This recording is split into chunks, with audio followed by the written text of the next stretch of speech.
That's awesome. So hello.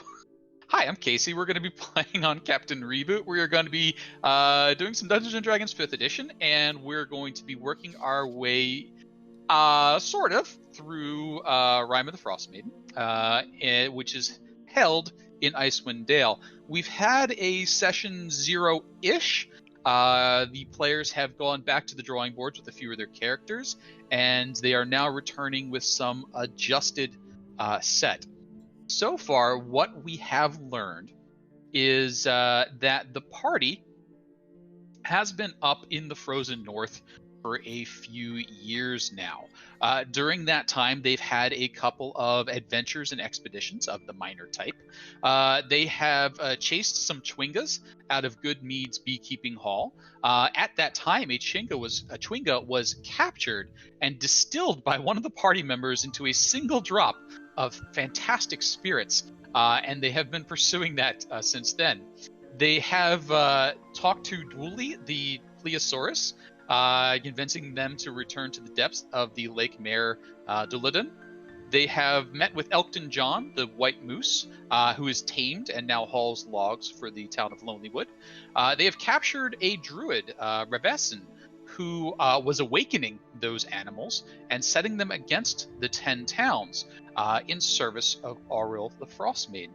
The party has established a base of sorts in Lonelywood, taking over a inn known as the Ramshackle. Now, the Ramshackle, years before even they arrived, the proprietor had hung himself in the common room.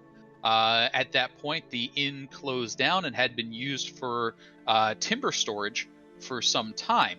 When the party arrived, they convinced folks to take the timber out of there. They've invested about 3,000 gold in outlay of cash and services to the town to get it restored. And that inn now provides poor accommodations at no additional expense to the party members. If they wish to invest about 3,000 more gold, it will actually become a functional inn. That will give them good accommodations at no additional expense and earn them a whopping 10 gold each per month for all of their hard work, as well as, being a nice thing to do in Lonelywood. The party, and sorry for the lore dump, but we're getting through everything as quick as I can here. The party has also just been notified by Nimsy, the halfling speaker of the town, that Lonelywood will be sacrificing to Auril on the night of the new moon because sunlight has not returned to the north. Each evening, a aurora, a display of lights in the sky, shows up, and come the morning, no sun rises. Several of the towns, 3 exactly, will be sacrificing humanoids. Those humanoids will be coming from a jail that is shared by the 10 towns, so 3 humanoids will be selected from the jail. But should the jail run out of prisoners, then a drawing will be held in each of those 3 towns to see who gets sacrificed. Lonelywood is one of the towns that will be sacrificing food. A large percentage of the food that is harvested from the lake nearby, the Knucklehead Trout, will be set out.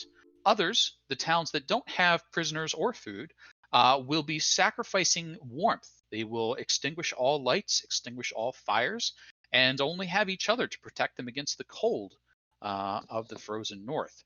This has all been done because for the last 2 years now, the sun has not risen. Dawn has not broken. There's a little bit of light, but it's not much. That's led to several of the creatures that normally stay hidden away from the light populating out across the frozen north. That has led to the animals and plants withering away. Food has become much more scarce, and stores of warmth, the wood that is burned, the coal that is mined, the other sources of heat have become much more precious as no end seems in sight. Trading caravans that would normally come up from the south have dried up. There's nothing to be exported. There's nothing to be gained by coming up here. Things are getting desperate. Now, I did give the players that information last 2 weeks ago. or so. And they had a little bit of thought about it, and the ideas that I think they were coming up with was to go talk to these council folks and ask them what the hell, because human sacrifice is probably not okay. They did want to go talk to the druid that they had captured some year ago about, is this really Aurel's doing? What's going on there? And they would prefer, a little sense be knocked into these people. Now, where we're going to kind of backtrack a little too is we are on day 180 of the year 1489. It is the summer solstice, the longest day of the year, or it should be. But yet, even on this longest day, there was no sunlight. Nimsy Huddle, the council speaker, has pulled everyone together in Lonelywood and broke the news to them. Lonelywood will be sacrificing food. There are some gasps and some concerns that, folks are going to starve if we give up that much food. And she lets them know we're just going to have to tighten our belts and bear with it. It is a sacrifice. It's going to have to hurt. Others are offering up humanoid and so on. And that's where we'll kind of pick up and turn it back over to the party. Now, concepts are still a little bit in flux, but I will ask for each of the players to go ahead and introduce their character and themselves as much as they like, and give me a little idea as to what they generally look like, what they generally do. Once we're through that, we'll go ahead and bring ourselves into play. I'll ask everybody to go ahead and click on the temporary token that I've made for them. Tokens to be redone. Click on their character sheet and roll initiative, or just give me a d20 in the chat and we'll throw it into initiative for you.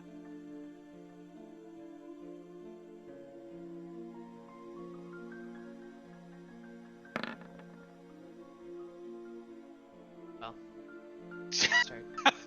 I mean, it does give you more time, so that's, get an opportunity to, build up. Get you on the turn order here. Who didn't I get? I got Skulldreg, I got Grilka, I am missing Cookie. Oh, no, there's Cookie up the top. Yep. Cookie rocking in at the 22. Rocking in at the 1. And let's put this in order. So Cookie, with the 22 and your crazy +5 initiative, you do get to go first. Can we hear a little bit about Cookie? Sure. Cookie is a cook. He's a brewer, a connoisseur of rare ingredients. He is a mark of hospitality halfling, who is a lore bard. And, his pursuit is really into that next flavor. You mentioned about capturing and distilling chewingas. That was my doing. It was delicious. And I hope to be finding more delicacies as we go through this campaign. And that's really my driving motivation. The rest of the stuff here is icing on the cake. Saving the people, impending doom, being a hero, all that. That's all nice and well. But I'm really looking for the next morsel. And I tend to get fixated when a rarity stumbles across us. And I find that this line of work tends to favor the finding of those ingredients, with also, surrounding me with very hardy, strong, and protective folk. Awesome. And unfortunately, or fortunately, while some rarer species have risen up with this eternal night, some of the ones that you really wanted to get a handle on are just, the ones that you found are scrawny, they're gamey, they're just not up to snuff. So, that's tough. You do need to resolve this if you want to get a good run of some of those polar delicacies. I will say I probably have been helping the townspeople come up with inventive ways to fill their bellies. I myself am a huge proprietor of the lemon, air quotes, snow cones that are available in plentiful amounts. And other things that are easily found. Excellent. Are you working on a 101 more ways to serve knucklehead trout, or are you just you're not dealing with that rather That's not pedestrian fish? primary. Yeah, that's not my primary concern. It's just uh, I'm sure that there are other more menial, really more menial people that can deal with that kind of stuff. I'm not interested in shining a knucklehead trout. I'm more in finding you know the trout that's shaped like a knuckle. Gotcha, gotcha, gotcha. And that will kick us over to Grilka. Yes. Grilka is a very large minotaur. She is very strong, but not very bright. She is a paladin of glory and got talked into coming north because there's glory in to be found up north, which may have been true at one point, but there's not a whole lot going on. And while there is glory in survival, their current situation has left her very bored and frustrated and not in agreement with how the towns are handling things. Um, she was a gladiator, like a slave prior, and as a gladiator, and didn't really like the fact that the people who owned her was getting all the glory when she was the one doing all the work. So another reason she came north was to get away from that whole situation, which was not doing good for her. And yeah, she is currently very bored and frustrated and wants to go just like wander out into the snow and kill things, but there may not be things to kill there currently. So probably a number of the other party going like, nope, no glory and pointless death in the snow, which is Sounds true. good. And it is a bit of a trek to get out there and find the beasties. And there's a lot of ignoble ways to die, frostbite, falling in a river, etc. Before you can get to the glorious battle that you so seek. Good news, bad news. Those ferocious beasties are getting closer and closer because there's not a lot of food left, and people are tasty to certain animals. So there we go. Grilka will then bring us down to Skulldreg. Skulldreg? Skulldreg. Skulldreg? I'm How still about you? workshopping the name. But Okay. Skulldreg is another glory paladin. Excuse me, a paladin of Bahamut. Praise be to Bahamut. Praise be to his vassal, Big Alice. He came up here because he got some sort of calling to come up here and bring some light and I don't know, the Bahamut's goodwill to these savages and heathens who want to do human sacrifice. Mm-hmm. So he's latched onto the group. He is he's with them. He's loyal. Even though some of their ways are a little bit weird, he's fine with it. But he's just trying to spread Bahamut's glory to this frozen hellscape. Skulldreg. Yes. When you are one person and you walk into a community of several hundred and you think they're all weird, sometimes it's actually you who is the weird one. And that is, I think that's true. It might be in certain certain situations. So, among the things that the party has sort of earned a little reputation and stamp for is being a little bit unusual, perhaps even a little heretical. And what heretical means in this particular situation, because the 10 Towns is known to be made of outliers, is you're just not quite popular in your beliefs yet. So while, of course, Bahamut is recognized and Big Alice's vassal is indeed venerated, it is not normal to be done in the fashion that you are attempting to do it. They kind of see Bahamut as, big stand-up, knights in armors, lots of dragonborn around, fire, and that sort of stuff. What's wrong with that? Not, a scrappy-looking dwarven paladin telling them not to, enforce the law of the land, which at the moment is saying, hey, we're going to have to sacrifice some people. So, little contradictions there sometimes. That's going to bring us down to Ray or Ree? Ree. Ray? Ree. Okay, Ree. Yeah. He is generally a scary. Came wandering out of the forest, pale hair.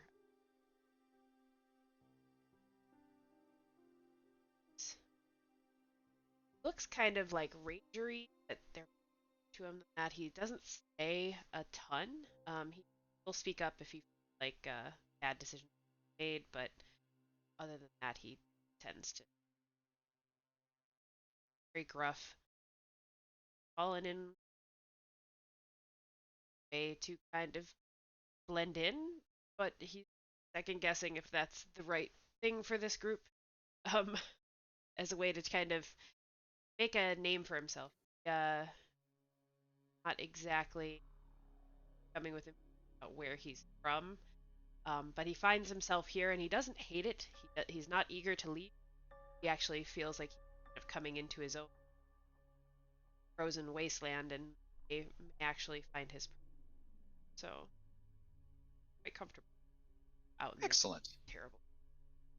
Now, I will say, as a group, you definitely all stand out. But your individual members may not stand out as much because people are so busy going, what the hell? And therefore, yes, you are blending into a group of people who stand out. Well done, Ree. I do have a quick question, though. Suspicions are cast about for anyone who looks a little cold and frosty right now. The kiss of the Frostmaiden is a sign that you may have given over to Oral's worship, the ability to ignore the cold, and that generally frozen look. Is that something that you have dealt with to dispatch those rumors so far, or is that rumor still circulating that, maybe they are one of the frost-touched ones? This rumor exists. No one has told me about. He basically he knows he looks creepy, but he thinks that is helpful to him. He's not very charismatic, so the less people talk to him, the better, in his opinion. And if his look keeps people away, he could care less what they think or don't think. Let them come. If they want to take him away, let them try. So we'll leave that one as an outstanding rumor. And we do have a fifth party member who will be joining us next weekend, I believe. They, I believe, have a druid in the holster, but we will get additional details from them at that time. So let's go ahead and kick over to Lonelywood. And in Lonelywood, we will be speaking to Nimsy. Nimsy is the halfling speaker for Lonelywood. And she's just made the presentation. She has said, hey, we're going to have to do that sacrifice. And I believe the party intended to object and pursue in some way. And that's where we'll kind of kick off to figure out what you all are doing. Nimsy's presentation took place, let's say, at the Lucky Lyre. That's a good place for everybody to be piled in together. It is a tavern on the north side of town. And what all would you like to be doing at that point?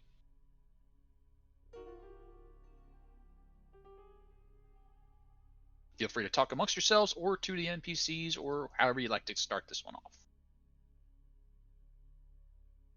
So what is the plan? Are we going to talk to all the leaders of the area and find out, what the fuck? Sounds like a good plan to me. I like the way you think and talk. Both. Oh, thank you. Hey, man, listen. I'm going to talk to Nimsy now. Good point. Okay. No problem. Nimsy is, working her way through talking to everyone who does have concerns. And What can I do for you? Hey man, listen. I love that we're putting forward proposals, all good proposals, but maybe human sacrifice is a bit much.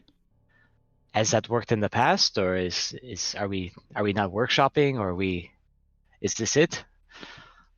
There must be Well, another way. I haven't been involved in many of the council meetings up till this point. We got together last month on schedule to discuss what should be festivities for the solstice. And since there hasn't been a dawn and none of our other efforts have worked, we've tried to think of a way to appease Oral. Our best minds came up with the idea of sacrificing to appease her, and that was what we settled on. Maybe I'm just putting this out there, just a proposal. Maybe we can talk to that druid that we've probably imprisoned without trial for a few years. I'm not, we've probably broken some laws there, but anyway, maybe we can talk to her and see what she thinks. And she's actually a follower of Oral. And see if she has anything to say. Maybe she can tell us what she actually wants. Well, she's a bit mad, but if you would like to talk to her, you would have to go through Speaker Duvessa Shane of Bryn Shander. She handled the trial. There was a trial, and then there was, a verdict, and then there was the imprisonment. Okay, so we follow due process. Okay, so that's... I mean, when necessary. Sure. Don't want to get too caught up in it.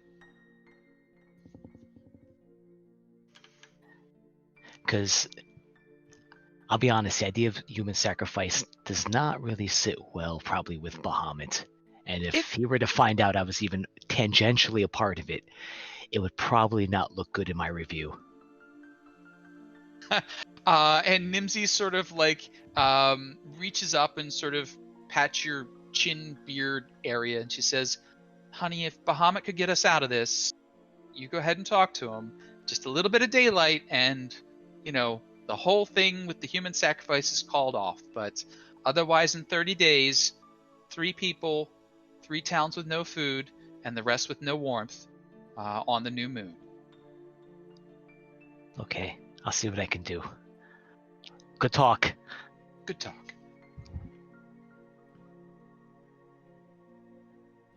Cookie, Grilka. I keep wanting to say something. The Crook is not smart enough to come up with the things that I want to say. So, as far as that goes, there's always a chance that a character will stumble into things, or have known something in the past, so don't feel too limited by your character's intelligence wisdom. Just try and give it the angle that would seem appropriate. I mean, let's get out to the outback there and rustle up some grub if we can. All about food with you, always. Yeah, that's right. You nailed it.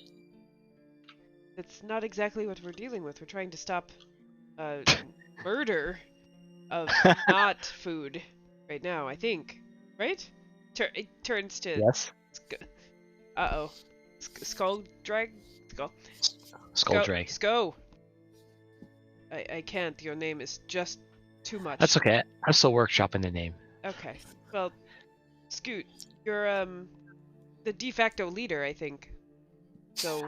No, definitely I feel not. like no. yes, it can't be this guy. He just No, tries to eat everything. I'm clearly the leader. She just And keeps drooling. It's gotta be you. I think we just get out there and find some food. I am not following this small little thing with a fork and knife out into the woods eating us. No. And no. That's not a knife. This is a knife. Okay. Oh my god. As that exchange is coming over, Nimsy just carefully walks over. She places her hand on Cookie's shoulder, and she says, "Cookie, honey, do you understand? We're giving up food on the new moon. All the best food in the town has to be sacrificed." In the town, not out of the town. I thought this through. There are multiple towns that are doing this sacrifice. But if you're And- not in the town, Well, you're fine. You're resident of the town, Cookie. How are you that's- gonna know which sacrifice worked? Well, that's why we plan on doing all three Then how do you until know it which one ends. worked? Well, if any of them work, that's good enough. There seems to be a gray area here between resident and someone who's lived here. And what if you're from here and you're somewhere else? Do they have to give it up? I don't think so, right? It's only Issued people your that are town ID.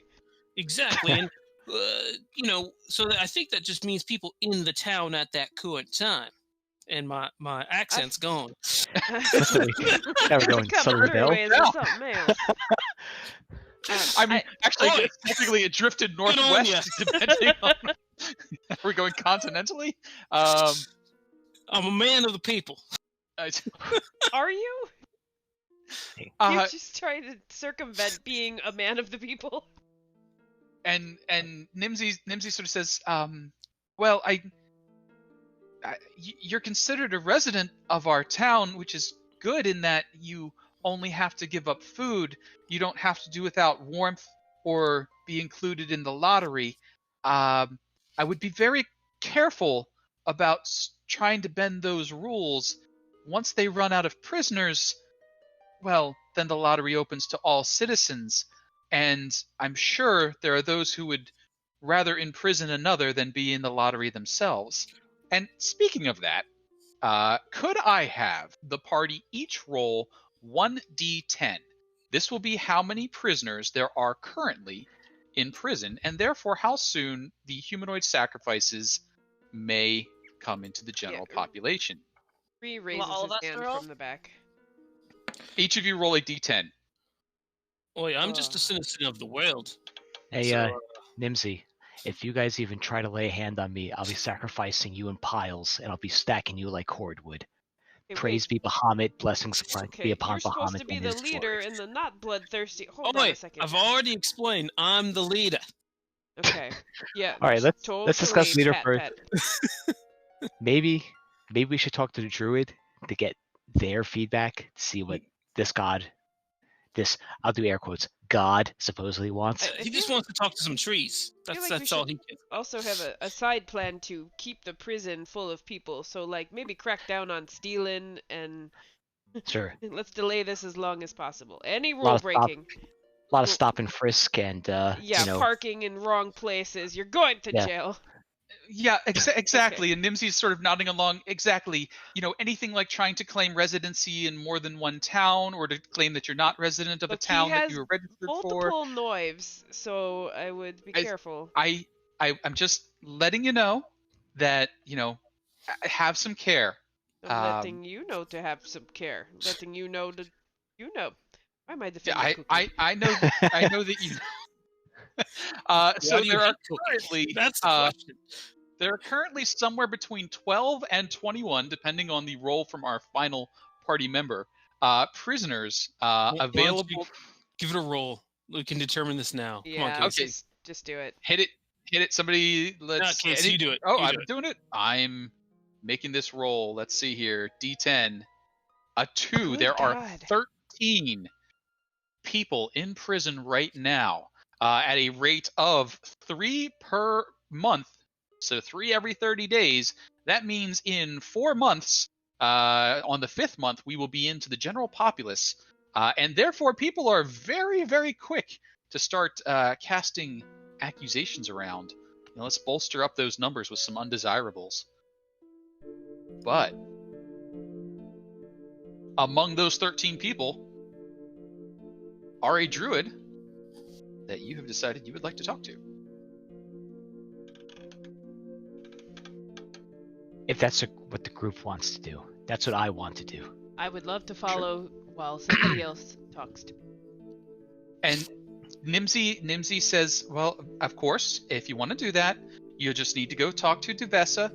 She's over in Bryn Shander, and she'll be able to get you set up. She might have you talk to Sheriff Markham, but between the two of them, I'm sure they can get you permission to visit Revel's End. Okay. Guys, I would like to do that. What does the group think? That's a right good idea. All right, I'm going to head over then. All right, so let's talk about the layout of Icewind Dale here. Let's pop over maps, and you are currently, in Lonelywood. Boy, it helps if I can point. You are here in Lonelywood. It's about an hour or so's journey to, if you're cozying about it, to Tourmaline. You can cover about 2 miles an hour, and from Tourmaline down to Targos, down to Bryn Shander, you're looking about 14 miles. That's about 8 hours of travel if things go well. And I sure hope I said that right. I wouldn't Distance think per it will. hour? 1 mile. 1 mile per hour. No, you said is what 2. you're able to cover. I did say 2, but I was wrong. I was very wrong. So, What adds to the traversing there? 4 times the speed, or 4 times the slow. So what adds to it is if you are doing it by dog sled, you get to travel at 1 mile per hour. If you're on foot with snowshoes, you're at a 0.5 mile per hour. You get a little bit of a bonus because you are following roads, so you get to double those. But overland, 1 mile on a dog sled, 0.5 mile with snowshoes. With the roads, you get a little bit of a bonus. So you believe that if you really hoof it, you could make it in 1 day, walking from that little hint of gray that comes into the sky to that last little hint of gray that comes into the sky. Or you could break it up over 2 days, stopping in Targos for a bit of a rest, and then hoofing it the rest of the way to Bryn Shander. Do you guys want to try and push it for 1 day, or take it in 2? I think 2 sounds right about. No reason to stress. Yeah, I agree. Excellent. Could I have from the party then 2 D12s? A 1 on these D12s would be bad for your travel. I'll do 1. I'll do 1, eh? Boom! 12 is that's good. Oh, look at you! That's teamwork. It makes the dream work. It is almost like you're not trekking through a horrible wilderness full of frost, yetis, and avalanches. No, travel goes very well. You stomp your way into Bryn Shander. And let's go ahead and flip over. And you should see a big old town. One of the biggest and oldest of the 10 towns. Founded on a hill, it has quite a number of things in it. Here. It's got a population of about 1,200 folks. The speaker, leader of the town, is Duvessa Shane. The sheriff, leader of the law enforcement, is Markham Southwell. It can summon up about 250 soldiers in time of need. And the notable places that you've probably been is the Forge, Smithy and Outfitter, Black Iron Blades. Best place to buy a edgy-looking weapon. The House of the Morning Lord, Shrine of Almantor, God of the Sun, has been seeing a lot of visitors recently, but they're getting a little pissed off there. And then the North Look, which is the inn and the tavern. Along with that, we've got government offices and such. Do any of you have any skills, abilities, backgrounds, etc., that might be helpful in getting an audience with the local leadership? Do they know about these yellow snow cones? Do they know about the yellow snow? I'm sure everyone in the north knows about the yellow snow, but... Aha! My cooking is pervasive. Good to know. That might be a way in. We could think about that. Is there any more normal / official methods of entry? I mean, I got nothing. I mean, Okay. yeah, I can help what food there is into the most marvelous meal possible. Yeah, Grilka probably knows the local fight club. That's about it. Boom. Yeah. That. There we go. Healing stuff, I guess. Like I can help out in the clinics, I guess. Okay. So I'm not hearing any nobility. I'm not hearing any, established methods of getting in front of the town, other than just trying to get your way in there. So with those, I would say we're going to be looking at a persuasion roll from somebody. Either Cookie on his, expertise in preparing foods and therefore should be involved in the council conversation because he knows how to prepare foods, or Grilka just for fighting it out, are the two things I've heard. I mean, I don't know how much the Fight Club could help get an audience with okay. So, Yeah. so we'll just call it a general party persuasion then, to try and get ahead of all the other people who have concerns about these goings on. We are going to set the DC at a 15. If you get a 15 or better, you get in to see the council today, or the speaker today. If you don't get a 15, you can try again tomorrow. She's busy. So, whoever would like to make the first attempt today. I haven't heard anything that really works together as a combo for a help action. I mean, stretching the food is a real thing that should be happening here. Okay. So let's hear a persuasion check. We can go Cookie with a persuasion, give me a DC 15. No, with my +5, I got a 7. So 1 day passes. That's going to bring us up to day 183 of the year 1489. On day 210, first human sacrifice is scheduled. On the next day, what are you all doing? I think Skulldrake, soon to be renamed, will try again. All right, let's see. Skulldrake, the about to be renamed. Hey guys. Hey man. Skulldrake here. Yeah, look at that. Boom. That's right. Oh, excellent. Nice. Skulldrake pulling it together, putting on the air quotes charm. That's right. And you think this happens naturally? I put my hand over my face. You think I wake up and this just happens? Yeah. excellent. Sliding in ahead of the line, you get to speak on the second day. Everyone's a little bit jealous. Speaker Duvessa calls you into the office. I assume the whole party attends? Mm-hmm. Except for the druid who is off. He has his tongue stuck to an iron tree that he tried to taste the bark of, and it will be some hours before he gets free. Dufessa Shane is dressed fairly warmly, modestly for a noble, but calls you in. Yes, I understand objections, etc., etc. Do you have anything new to input in the conversation? It seems like she's been through this a few times already.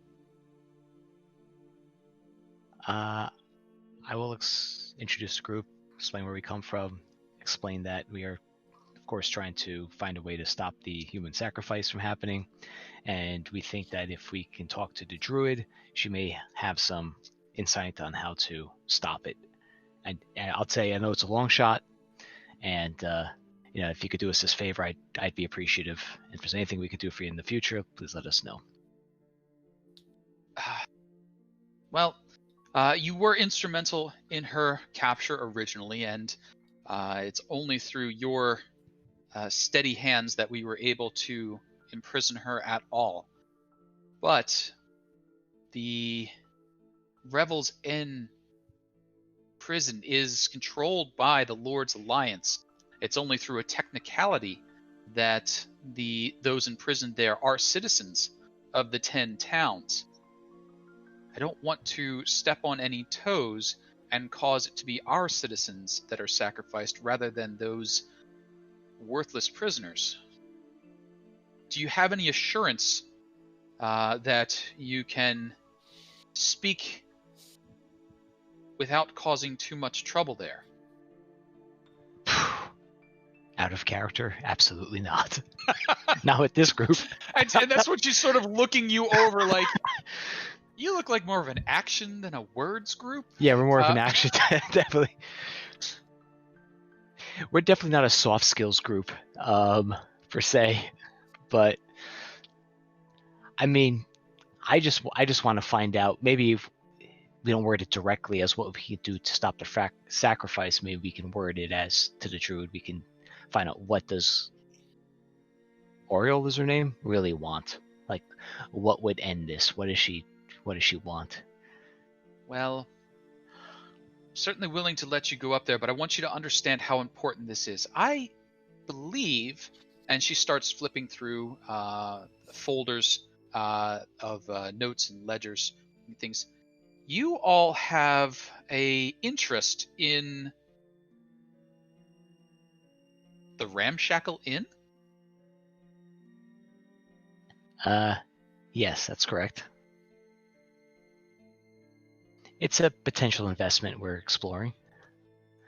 Well, I do want you to understand the gravity of the situation, so if you're willing to put up your interest in the Ramshackle Inn against your behavior while you're there, it's acceptable that I send you. Now, I do want to caution you. Folks are looking for any excuse to send individuals to jail at this point. Every person in jail is another person between you and the lottery. Be very careful. Okay, well, that is something we'll have to discuss with the group, but I do appreciate that there is a way. So let me discuss it with my my venturing party, and then we'll get back to you. Of course. And if very, you don't very mind quickly. giving me the room, I do have a large number of complaints, and she sort of shoos you out the door to where you can have a conversation in private. Okay. And the secretary is notified to, call her back out and allow you entry again once you have a decision. So, does anyone else have anything that they would like to say before you leave the room?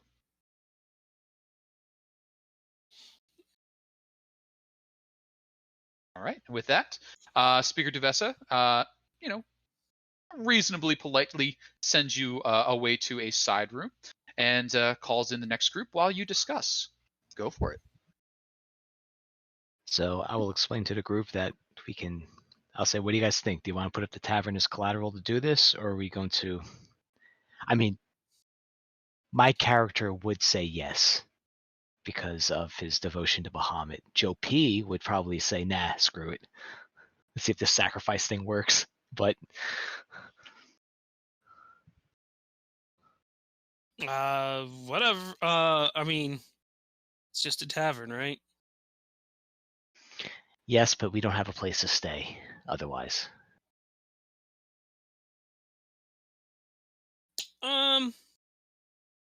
Let's. That the tavern. Good. No. I mean, while true, I mean, we did just stumble upon the tavern not too long ago. It's not like we had things lined up before.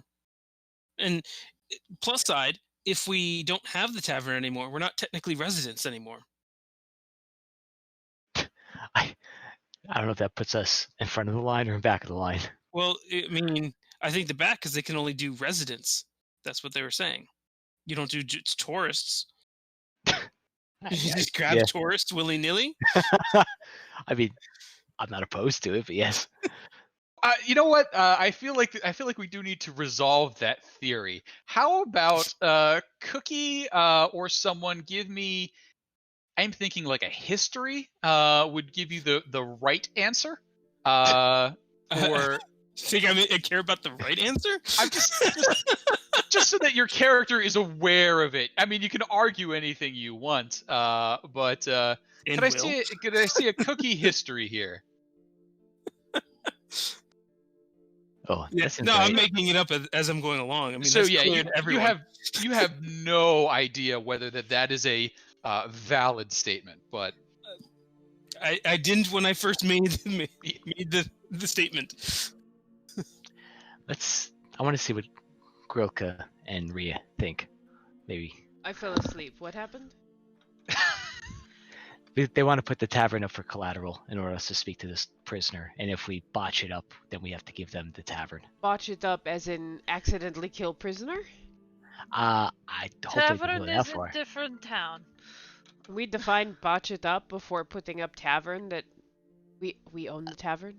Yes. I don't know. Conversation goes sideways. Something happens. I don't know. I mean, with this group, you never know. Do we own the tavern? Did I miss that part? So the tavern was basically abandoned. It was being used as a Oh. shed to store timber in. The party has invested about 3,000 gold worth of money, effort, favors, however you want to call it. So the party has 3,000 tied up in the rights to the land, the tavern, etc. If the party was to spend about 3,000 more gold, it would be a fully functioning tavern that would make them money. Or, excuse me, a fully functioning inn that would make them money. But giving that up, I mean, they're losing a safe place to stay, and giving rights to that land and that inn that's so close to being finished up to someone Dang. else. Why they need That was- collateral for a conversation?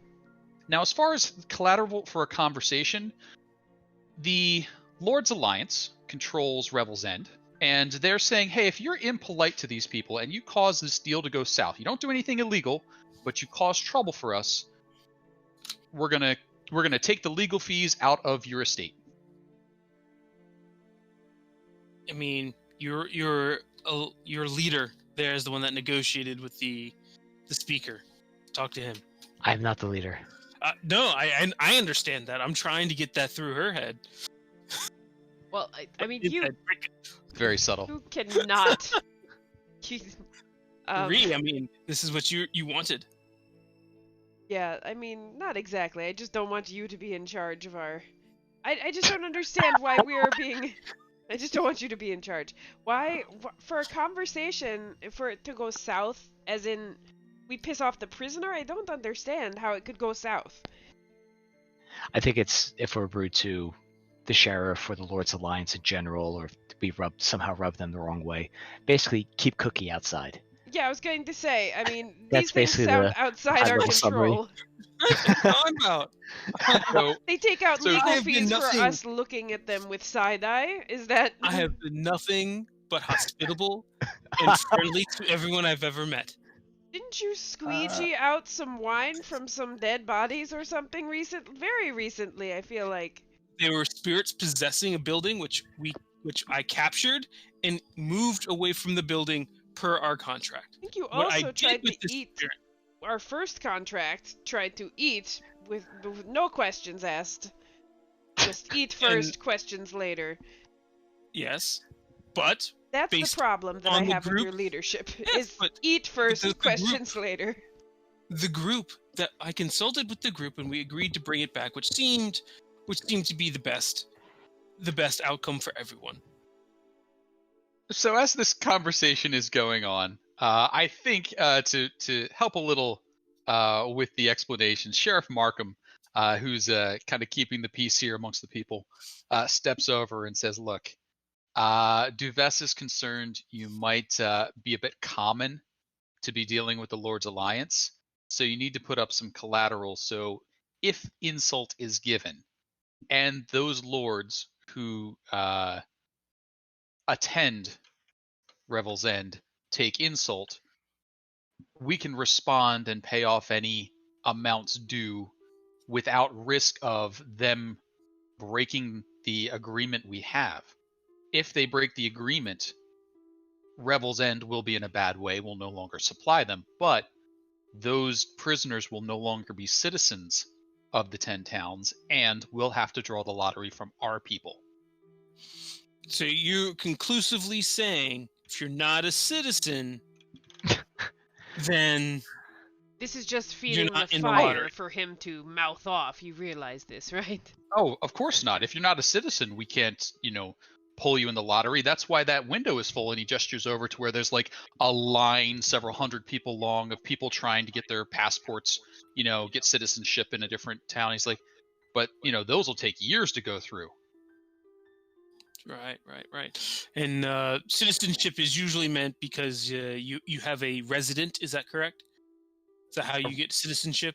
Oh no, very few of our citizens are landowners. Most of the land is owned by the nobility. Well, there goes that.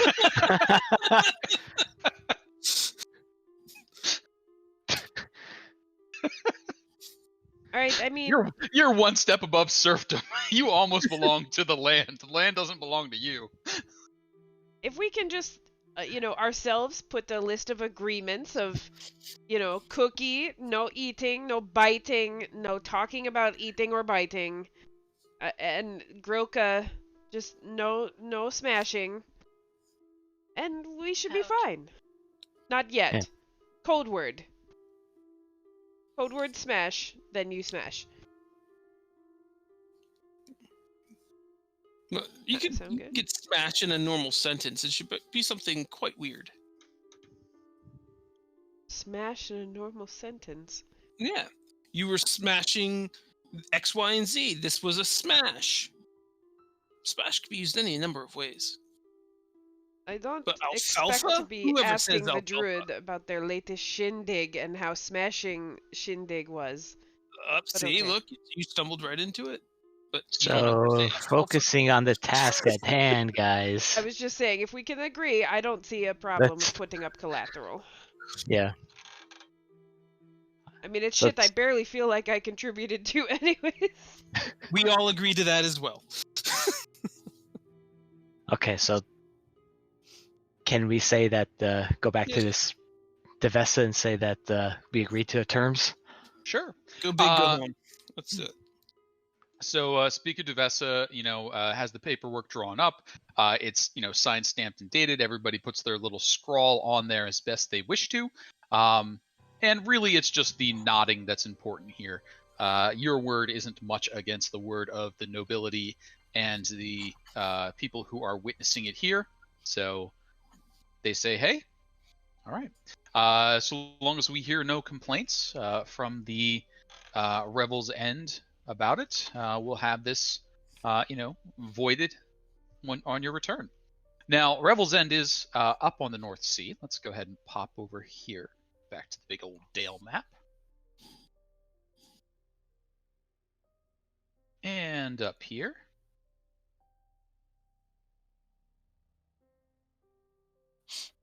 Guess what, folks? You're in Chapter 2. Boom. Boom. That's a Just long way like away. that. Just like that. It is a long way away. I mean, Casey's math, that's at least like 3 weeks. That is 28 miles. One would say that at a 1 full mile for the road, we'll cut some corners here. We'll say it's 2 days back to where you were, and then we'll say it's 20 miles there at a half a mile per day, or a half mile per hour, half mile per day, half mile per hour. So you got 2 days, and then you've got 40 hours to cover, which is basically going to be a 5-day-ish haul. Is that the plan? Spending a week getting up to Revel's End? 40 hours, 5 days. 8 hours Wow. travel a day. We're traveling 8 hours a day, right? Roughly. Fishing, yeah. Roughly. So I mean, you can say I that mean- you can say that you're double timing it, in which case things might be more risky. do you think we don't need to hire a guide or anything for that, do we? We could just go with like normal provisions and stuff. My impression of the party is the wilderness is your friend. Okay. I believe between Grilka and Ree and our possible druid in the wings that there is at least some survival skill. Or am I Yeah. making a bad assumption? Eh, Yeah. I Yeah. mean, I have a +1. We're good. -1. I feel like I'd be good at it. But I don't Remember Eat the all whole the wisdom berries. thing. Okay, so perhaps the DM has been a little generous here. So let's talk about travel across the wilds and the cold. The common method of getting across the snow is to wear snowshoes and trudge along. The fancy way to do it is to have a dog sled and sort of ride along behind the dogs. Dog sleds would need more of an animal handling. Snowshoes would require more of the survival check. Do we have any proficiencies in either that will come into play, or are you floundering like babes in the snow? I want a dog sled real bad. But I have a 1 animal handling, so. What about our druid? You know, I'd love to say I knew, but I don't. Because he's stuck on 0 with no level. Yeah, he's got his tongue pressed to that iron pole, and he just, as you walk, I got it, guys. It tastes like iron. Yeah, I'm good at cooking animals, not necessarily, don't catching cook the dogs. and talking to them. Don't do that. Don't cook the dogs. No, dog is not great. So let's talk about the dogs for a moment. If you do want a dog sled, they are available for purchase. A dog sled, sled, just the sled itself, costs 20 gold pieces. Oof. The sled dog costs 50 gold pieces. Oh. So for most sleds, you're going to want between 2 and 4 animals. The bigger you are, the more animals you may wish to put on.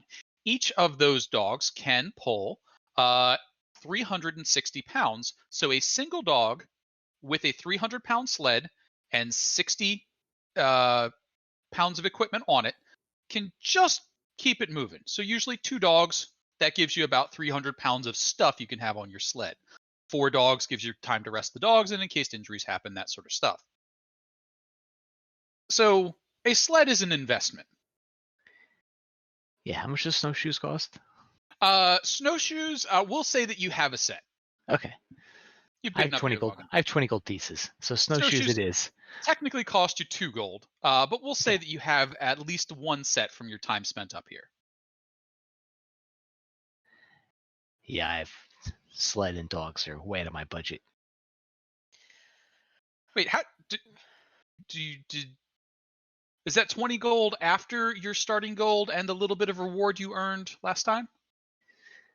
I don't know. I just have 20 gold on my sheet. How much did we earn after last week? I don't remember. I feel like there was a little reward. There was 90 gold, was it? I thought it was. I think it was we were able to split evenly. Yeah. Yeah, because I have 35 gold, and I know I didn't start with that Okay. much.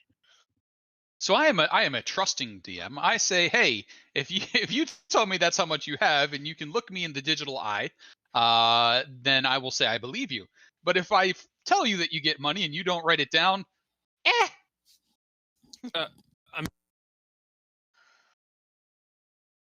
What was that? Oh, did we lose him? Cookie? Craig? Sorry, I was on mute. Oh, no worries. I know my sheet had gold on it, but I think since the corruption, No. I have nothing marked. Let me see if I have a reference back to that. The corruption was like the troubles in Northern Ireland. What happened? Yeah, exactly. Oh, it's Saint Peter. Hey there. He oh wow, that's even worse. No, the 2 magic or the food items got lost. I don't have any gold. I think when I went to do the character mancer, or there might have been some update or something in there. It just got wiped. There was some Roll20 excitement. Well, I will glance back and see if I can get us a reference to that. But I'm going to say dog sleds are probably out of reach unless the party is all pitching in together. I just need a dog. sled. I don't need a full sled. I could just ride on the dog. You can buy a dog. Mastiffs are available to you. I believe those are 50 gold. I could exchange them with good berries. I know how much Ree loves good berries. So instead of getting hung up on travel, So a mastiff, a riding mastiff, is actually 25 gold. They are less Bargain. expensive than the sled dogs. let's just have our whole party on mastiffs. I don't think the whole party is small. Yeah, I guess not. No. I'm Yeah, it's slightly. I mean, Grilka's like 10-foot tall cow lady. Yeah, Um, nah. I feel snowshoes on her would just be more awkward than anything. She'll sink either way. And I will say for those who snowshoes are not the appropriate answer, skis, whatever the appropriate foot arrangement piece need be. Yeah, we just get 2 She'd have kayaks like for her. a sled on each hoof. Just, Yeah, just exactly. plywood on a rope that we just drag her across the snow with. Yes, whoever told the Minotaur to head up to the snow where their pounds per square inch really works to their advantage. It's like They a heavy will get car in smashed snow. one day. Yeah. If she Heavy ever car in runs into snow, that it works person. all the time. You just keep going in that same direction, you're good to go. Oh yeah. I Don't mean, turn the until wheel. Grilka just like disappears into a snowbank that's 12 foot tall. Alfalfa. You could take it. Nice. So basically what we've I think rolled round to is this would be a 7-day journey from Bryn Shander to Revel's End, the prison on the edge of the Sea of Moving Ice. And that is at the normal pace. You could quicken that up with a little more danger. You could slow that down if you want to be careful. What's the party feeling?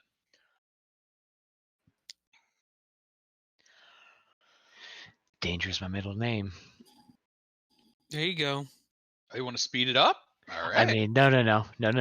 I'm just saying this is my vote. I want to see what the party thinks. Yeah, let's spice it up. Let's do it. Grilka just wants to go. She's like, Yeah. go, Yes. run. Okay. Go, So we're go, going go. Sin All right. with So I will say you can speed it up. You can get it down to 4 days of travel.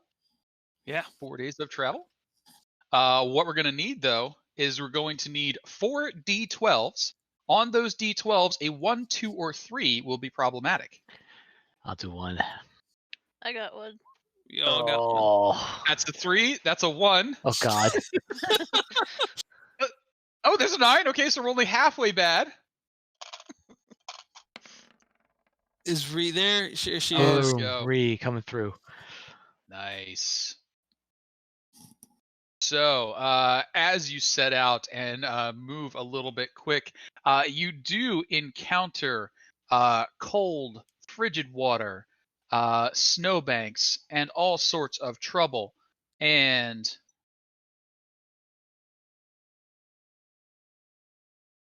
I mean, we did average 6.5. Maybe that's what we. I'm almost certain it's not an averaging thing. So the first trouble that you ran into there was a bit of a squall. A blizzard is ravaging the area as you are trying to traverse. You can flat out sacrifice a day's travel, just bunker down and add 1 more day to the travel, or you can try and keep moving through the blizzard. If you wish to keep moving, I will need a survival check. The DC is a 15, and then you don't lose a day. Do you sacrifice the day, or do you keep trying moving? I vote we wait a day. there's no way I can make a DC 15 survival check. I mean, Grilka cannot either, but she would want to keep going. I'm So with let's do it. No whoever guts, no Grilka glory. wants. All right, let's see a survival check. All right, Grilka, this is all you. With her -1, this will be fun. It's not like our ones Yeah. are better. Oh, 5. Whatever. No, Grilka, you continue. You see that there is, a party ahead, and you stick to their tracks. It only is later when you realize you were following your own tracks and have added additional day to the travel. You have taken 6 days so far, and we've got 1 more encounter to go with. In this case, it is unfortunately those deep piles of snow that have built up a mini avalanche. Snow collapses all around you and starts to slide away. I do need a DC 15 athletics or acrobatics, your choice, half of the party needs to pass not to lose a day.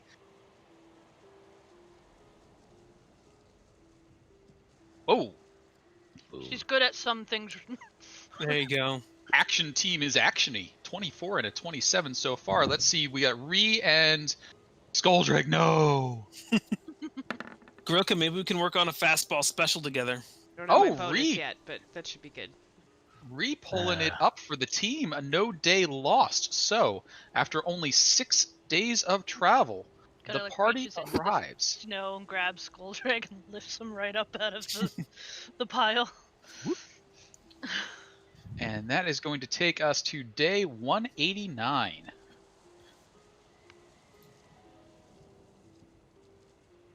On day 189, players arrive at Revel's End.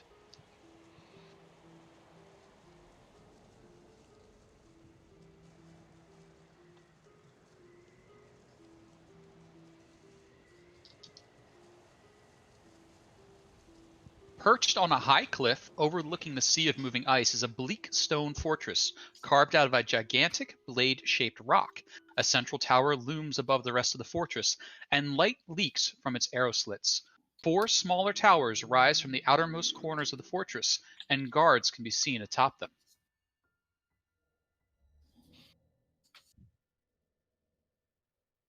Head and shift maps. Boom, boom. I'm going to grab some tokens. Boom, boom. Grabbing the wrong tokens.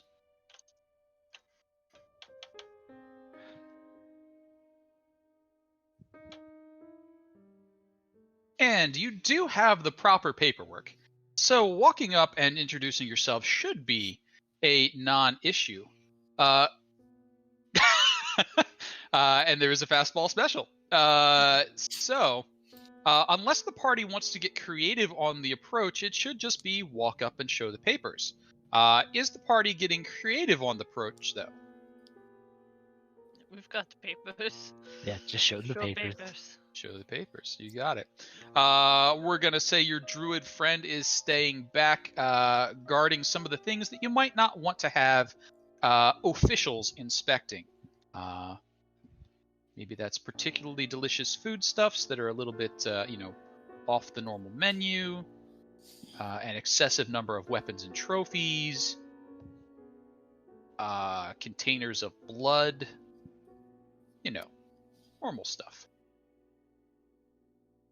And let's go ahead and reveal some areas.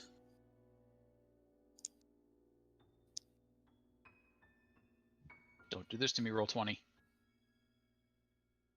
Don't you do it.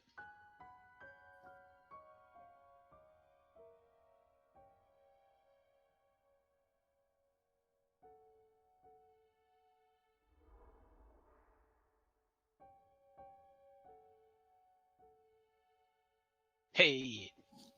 Round 1 There of we go. coffee is wearing off. I think it is time for round 2. Ooh. You know what? Actually, as I get set up, I would say let's do the 3 to 5 minute coffee regeneration grab. I would love that. Ooh, a map. Yeah. Sounds good. All right, Coffee. and break. And break.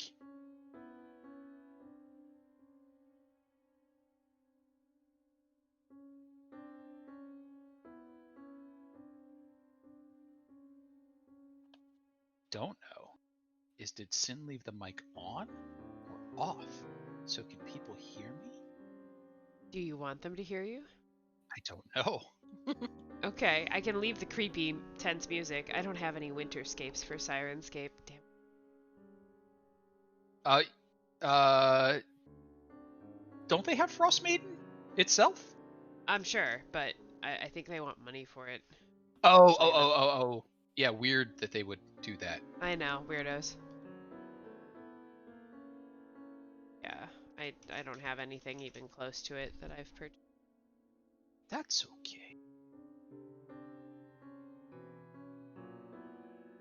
5-minute break. Okay, Coffee I am time. actually muting now. So you can Yay. mumble to yourself all you'd like. Burp. Mumble, mumble, mumble.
Oh, I see, like highlighting messages and stuff. Yeah, and I've seen other instances where it lets you like put like sunglasses on an emote or a mustache on an emote. Like it lets you change the emotes a little bit.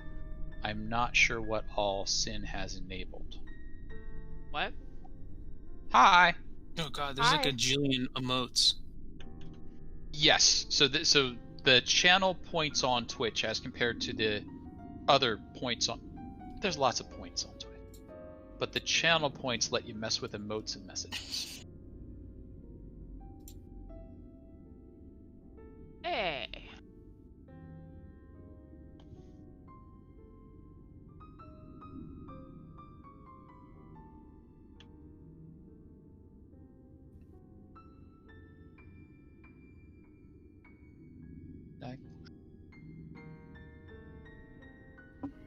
Ta-da! The old do. Do. Weird screams going on in this Sirenscape now. That's probably appropriate. You are heading into a prison. Uh-oh. Uh-oh. I'm sure it's fine. It's fine. Is it nice where you guys are? It's cold. Nice. It Nice is. today. It is chilly today, but nice. We've got the house open for housekeeping reasons. We've been spraying chemicals all about the house. Because it is warming up, and therefore it is ant season, and therefore the basement must be sprayed. Aw.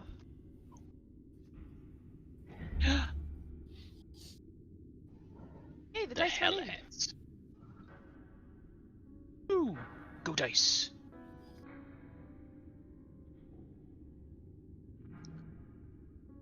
Yeah, it's supposed to be like high 60s, low 70s here, but I don't believe it. It's too cold.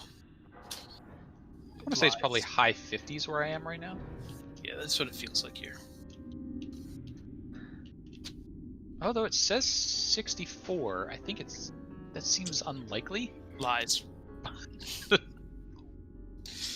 Especially given the little temperature chart that's showing me that, like, you know, hey, it was 58, now it's like, could be 64, but I doubt it. Alright, let's do it. Let's do it. Can they hear us, Sin? Huh? Yeah, Huh? oh yeah, you're good, you're good. Ben, you Oh. went on. Sorry. Oh, awesome. Yeah, sorry, my bad. Yeah, no, that's normal. So Revel's End is a panopticon prison, meaning that the center tower rises quite high above and gives display to all of the cells below. You are on the south side of the prison right now. On the north side, there is actually a pier that leads out into the North Sea. So this could be approached by flying creature, by traversing the snow as you did, or by sea if you happen to have an icebreaker style ship. You walk up to the entrance, and a number of alert but somewhat disinterested looking guards ask you what you're doing here. You present your paperwork. Who is taking point talking to them? Oh! Hello! Hello? It'll be fine. This is fine. Oi! Oh god. it's We bad. reckon we'd like to come in. We're here to see a prisoner. That's wonderful. Do you have the appropriate paperwork? Of course. Don't know. You say, of course, but a lot of people try to walk up with, holy shit, they do. Look at that. So you present the paperwork. They gesture you inside. No problem. Everything looks signed, sealed. The appropriate number of people. Your descriptions match. Good. Everything seems to be in order. Excellent. Great. So this is a prison. I'm going to tell you some things you already probably know, but no weapons, no magic inside. We're going to ask you to leave all of your weapons and things that might be weapons here with us. We'll keep it nice and safe for you. When you come back out, you get it all back. If you do happen to look like you are casting magic, we are going to shoot you dead. So please do not make any gestures that might be mistaken for magical. If you happen to have any gang signs that you like to throw, etc., etc., and he goes on and gives you the rules. Basically, don't look suspicious. We won't have to shoot you. If you look suspicious, we will shoot you. Right. Now, prisoners are referenced by number here. It looks like you are to be visiting prisoner number 237. We do not acknowledge them as anything other than their number. You can feel free to call them whatever you want. Please stay away from the bars. The prisoners can't reach far through them, but we don't want to have to come down there and bludgeon a prisoner because you're getting throttled. Any questions? Well, that seems all fair. Excellent. And as a DM, not as the guard, I'm going to ask, is anyone trying to get something past the guards that they might consider a weapon? Grilka's horns don't come off. They look up at your horns. They're like, that's a fair point. Just Could you keep pad them maybe? away from people. Get some Don't- some bubble wrap or something? Don't use them like a weapon, and we won't consider them a weapon.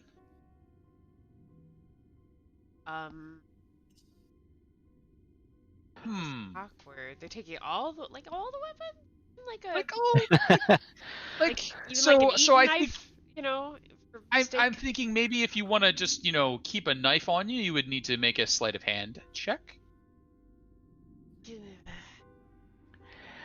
I don't even have a knife, so I'm just Oh give 'em God, whatever. fine. I'll give it up. I don't want to shoot ourselves in the foot right before we even get in there. So with that, it sounds like all weapons are secured. Any that you want to keep concealed, you didn't have to take out of the holster or the cloak. You could just fold your clothes up, put it in there. Your cloak, etc. They don't Grilka care will about hunt it as her long as it maul doesn't go before inside. leaving it behind.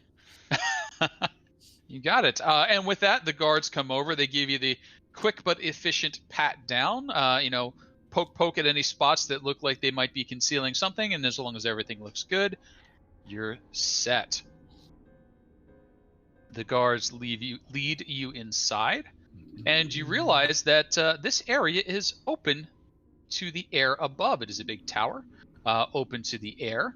Above on the tower, you can see guards leaning down to keep an eye on you. They've got long bows that look rather efficient at killing people. Each of these cells has a series of bars, and those of you who are magically inclined can tell that there are a number of glyphs and wards over these cells. They look to be individually constructed so that no cell relies on the other.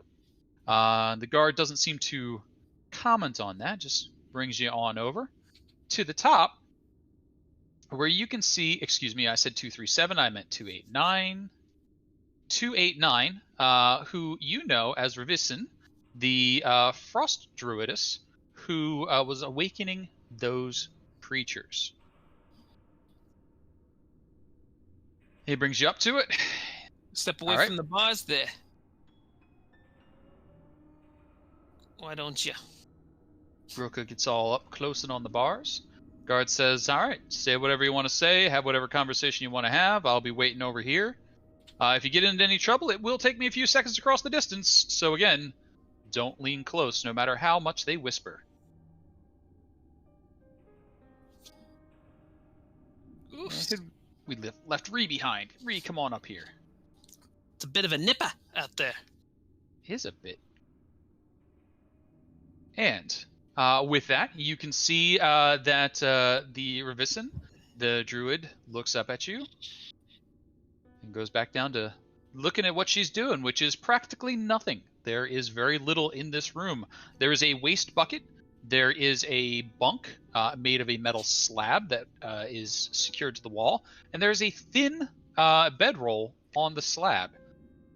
She's wearing a hoodless robe, leather socks, no laces, no strings, no other things which might get them into trouble. Who's saying what?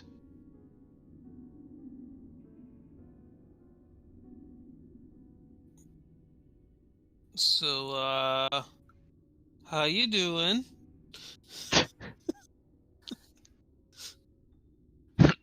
Strong start. Thank you. I came up with that with myself. She So does not seem particularly interested in conversing with you. this is awkward, I know, but you're looking well. You didn't die. That's a plus. So These are all strong statements. maybe we were a bit hasty in our actions against you. I just want you to know there's no hard feelings From our side, certainly. from ours. Yes. But Jesus, I'm just going to tell you. Listen, they're going to start doing. These people do not know what's the name of this god again, Casey? I keep forgetting. A goddess, Auril the Goddess. Frostmaiden. Arl. I'm going to write it down. My fancy Twisby Draco. Ooh. Frostmaiden. Done and done. Okay. I'll forget that as well. So, Arl the Frostmaiden, I will tell her that these people want to start, they don't know what they're doing. They're going to start doing human sacrifices. They're going to stop feeding themselves. They're going to, I don't know, some weird stuff. And we're trying to maybe avoid all that and see, maybe get your insight to see what does Arl really want. So how about, Skoldreg, would you give me a, let's start with a persuasion. Sure. And my name now is Stinklefinger Copperheart. Yeah, that's a lot easier. Wrong direction. No. Excellent. So what you're saying is you're in a prison, you're interviewing, and your name is Copper. Copperheart. I heard Copper. Copperheart. And she looks back, she says, yeah, you're getting nothing from me, Copper. I'm not a copper. It's just my name. It's right there on the tin. But You can please call me Stinklefinger or Stinky. how about that persuasion roll? Oh yes. Look. This is why I'm not the leader. If honestly, I know what he's trying to say, but we don't care about that. What we really do care about is trying to save you, and you're gonna die unless we can somehow stop all these things from happening. They're just gonna execute the lot of you. So help us help you. Also that, what Cookie said. So that's a good follow-up there, Cookie. How about maybe a investigation, or possibly an insight? Your choice. Ooh, well done. So as you start laying out the ideas, she looks up at you and she says, I failed, my lady. She wanted pain and suffering brought to the 10 towns. I will die for my failure. Now that she's taken direct action, you will suffer. Okay. Yeah, it didn't really not helping me answer that and not helping you. If you want to see your lady again, we will have to somehow, I don't know, pause or delay, maybe give them an inkling of hope. How might we do that? So as you're talking, Stinky, you see the prisoner in the cell, just across from you to the north of Revisen, stand up and kind of move forward. And he takes great care not to touch the bars, but he leans as close as he can so he can kind of look between the bars down towards Cookie, and he says, "Oh, hello. Hi, down here. Yes. Shush. It's just time. We're talking. We're talking. I know, but Do we have to get the guards? And he takes a step back. Let's see what he has to say. Obvious plot point, yes. Please Yes. proceed. Stop, Craig. Stop killing the plot. I know it's what you like to do. Wizard's a dick. And you know what? I'm going to say probably another 15 to 20 minutes of trying to get anything out of Revisen the Druid goes by, and it's just she is willing to die for her lady and is happy to hear that after her pointless sacrifice, those of the 10 towns will be giving up their own to Auril. The fellow to the north, though, sort of says, yes, crazy as a nutter, that one. But I do have some insight into the situation. Yes, go on. Excellent. I'm Valish Gaunt. Perhaps you've heard of me? Arcane Brotherhood? Sure, who hasn't? Excellent. Now, I am here under, well, a misunderstanding. On my part, on the part of the 10 towns, it's not really a concern whose misunderstanding it was, but my parole came up and was denied just a few months ago, which means I'll be here throughout all of this, lottery nonsense. If you could get me out of here, I do believe I have some insights that could help you out tremendously. You see, unfortunately, the cell is on the other side here. You have to help us for us to get you free. Exactly. I will help you to get me free. So, information. Give. Yes. As soon as I'm out of here. You will die first. That's not the way this is going to work. Well, I will die if I give you information and you leave me here. What do you propose for us to get you out of the cell? Any means that you have available to you. Do you happen to be on good standing with a king? Are you counting Bahamut as the king of dragons? Then yes. Bahamut, king of dragons, excellent. If he could just stop by and put in a good word for me, I'm sure he could have me out of here in no time. If not, perhaps lockpicks? Nah, son. Sorry, ain't on the up and up, this one. Well, I don't have any lockpicks. Yes, well, it's no weapons. And we're surrounded by guards.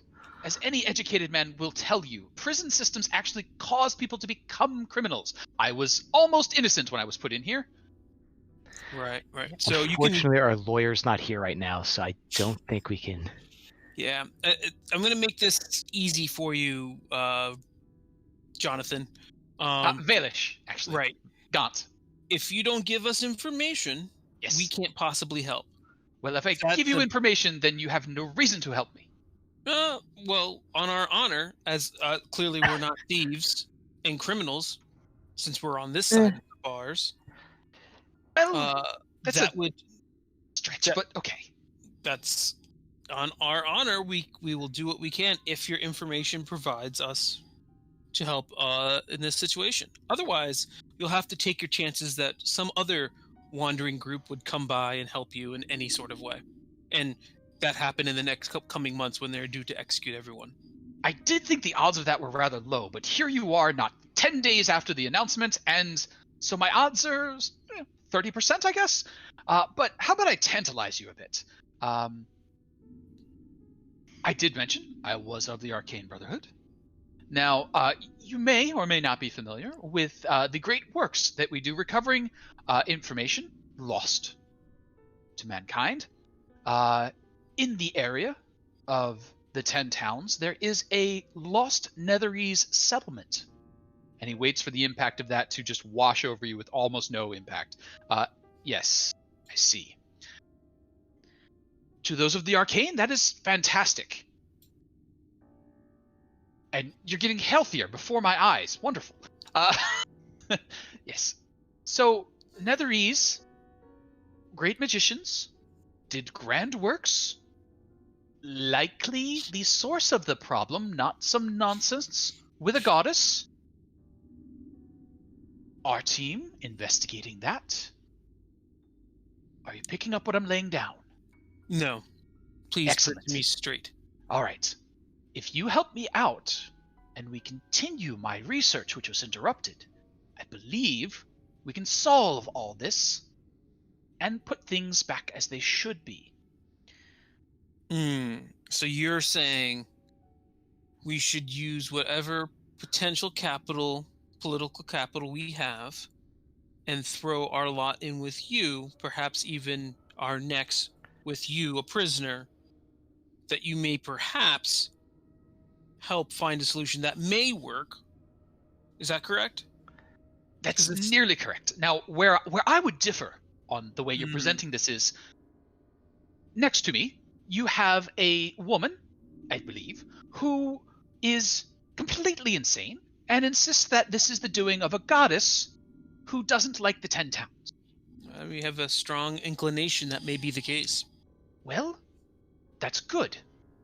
But what I'm saying is, I believe it is a Netherese artifact that is causing this change.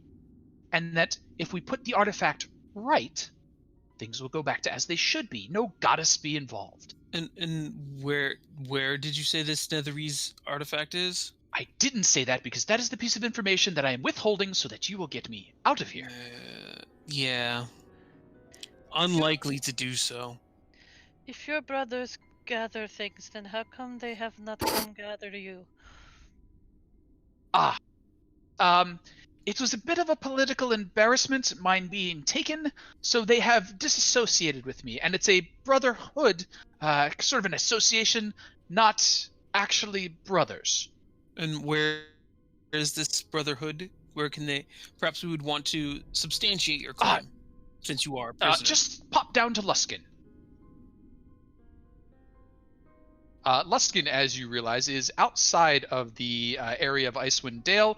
A bit of a travel by boat, or, maybe a month or two back and forth should you go overland. Yeah. Okay, well, thank you for that help, Vanna, yeah. Gons would be fine. Valish? Valish Stinky Finger, thank you. Yes? No, I believe he's the stinky one. Got it. Right. So, crazy lady. Are we, have we done talking to her? So Ravison has so far been sort of echoing the I'm glad you're all going to start dying too situation. Do we have a angle of approach that you'd like to take on her? Well, other than she won't be around to see if her goddess will really take her vengeance on the towns by the time this happens, so she won't know. She won't be able to die in peace or happy knowing that's going to happen. So you did real well on the investigation. So as you sort of say that, she can't hold it back. She just starts to smile a bit. And she says, "Oh, you don't understand. We're going to be sacrificed to Auril. I will be frozen forever." So when you say sacrifice to Auril, you mean the towns are sacrificed? That's right. They are sacrificing there. They are sacrificing to her. Yeah. If my lady wished to spare me, she could, but I do not expect it. I have already been spared once from the ice. And where were you spared? And she seems like, that was a bit much. That's no business of yours. Well, what if we want to be saved? If you wish to give yourselves over to the lady, Yeah. go leap in the ocean. Leave in the ocean. I was thinking maybe we could take more of an active role. Perhaps spread the delight of cold to everyone. How could we help with that?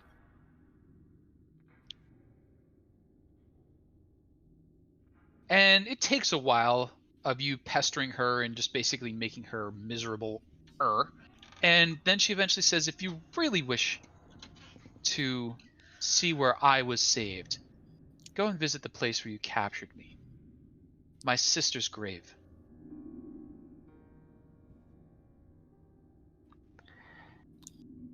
Right.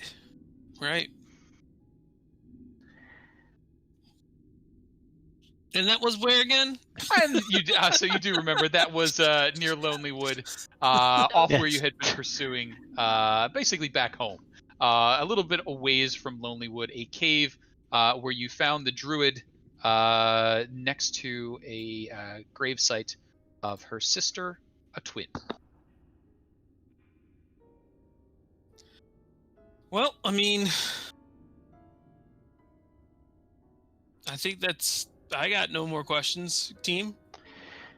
Yeah, no, I got nothing. I sort of want to follow up with this guy, but we can't obviously just break him out here, and I don't think we have political capital enough to get him out anyway. Yeah, while that guy was talking, Sure. Valish, Yeah. is it possible to roll an insight on him? You I mean, I know certainly it's may. retcon, but yeah. Ugh. Well. Give me a quick arcana check. Oh. Okay, even worse. So the things he is saying are definitely make sense. I mean, He's you hitting know, all the buzzwords. yeah, you know the Netherese were a high magic society. They had flying castles and all sorts of stuff. They used to live up here in the north. They were able to control the weather. It all makes sense, and I mean, boy, you want to believe him, maybe. Hey, Valish, is there any way that you could prove that you were part of the Brotherhood? Well, my extensive knowledge and credentials, and he goes on a bit, and he says, I have heard, as you are not the first to come and interview the young woman prisoner 289 there, that several of my brothers and sisters may be moving about the 10 towns, seeking to take up my research where it left off and resolve this issue. If you could find them and speak to them, they could vouch for me, I'm sure. And how might we go about locating them? That I have no information on, as I have been in here for the last 2 years. Fair enough. Is there like a secret word or phrase or handshake? Do you slip them the pinky when you're handshaking? What's the deal? How about we call that another of those investigation checks, please, to give away some secret sign that could be passed along. Oof. No, for the uninitiated, there's very little that I could reveal that would not put my brothers and sisters at risk. Well, if it's arcane initiation, you should look no further than my friend here, Grilka. She may not look it, but she is a savant when it comes to arcane knowledge. Grilka kind of was very clearly not paying attention, finger in the ear, and just hears her name and perks up, huh? What? Well, perhaps she may know. Perhaps you could tell her. So Grilka, as you struggle to come back to the conversation, how about an Arcana check from Grilka to know some sign of the Arcane Brotherhood, or to show yourself to be this savant of which you are claimed? Could I give her? I was about to say, could I give her inspiration? Bardic inspiration there. She's not proficient. I'm not sure how much that would help. So the Bardic Inspiration, you think about that one, and if you are going to do that, we'll let you do it if you say you're going to, but that might incite, risk of, getting shot from the tower if you're caught doing something that looks of magical slash... But it's not magical, it's just me talking. It's semi-magical. It's inspire others through stirring words. Okay. So let's say if you're willing to give me a sleight of hand with advantage and beat a DC 10, you can inspire them without them going, what's he doing? Talking. This is what I do. I talk. I mean, there's no sleight of hands. There's no hand waving. No fancy arcane mumbo jumbo. I feel... This is just me moving my mouth. This is what bards do. This is what bards do. They talk. And that's why I'm saying DC 10, because bards do other things by just talking. They know you, bards. So what am I doing? A sleight of hand? Well, sleight of mouth. Sleight of mouth. Okay, I'm looking for that roll here. It's is that near sleight of hand? Yes, I can't see it. Starts with slight. Sure. Oh, you're fine. And so by covering your mouth with your hand slightly, you are able to... That's not suspicious. You are able to inspire. Could I see that D6, D8? What are you up D6, for? yeah, it's a D6. Yeah, let's see that D6 and add it on there. Go ahead, Grilka.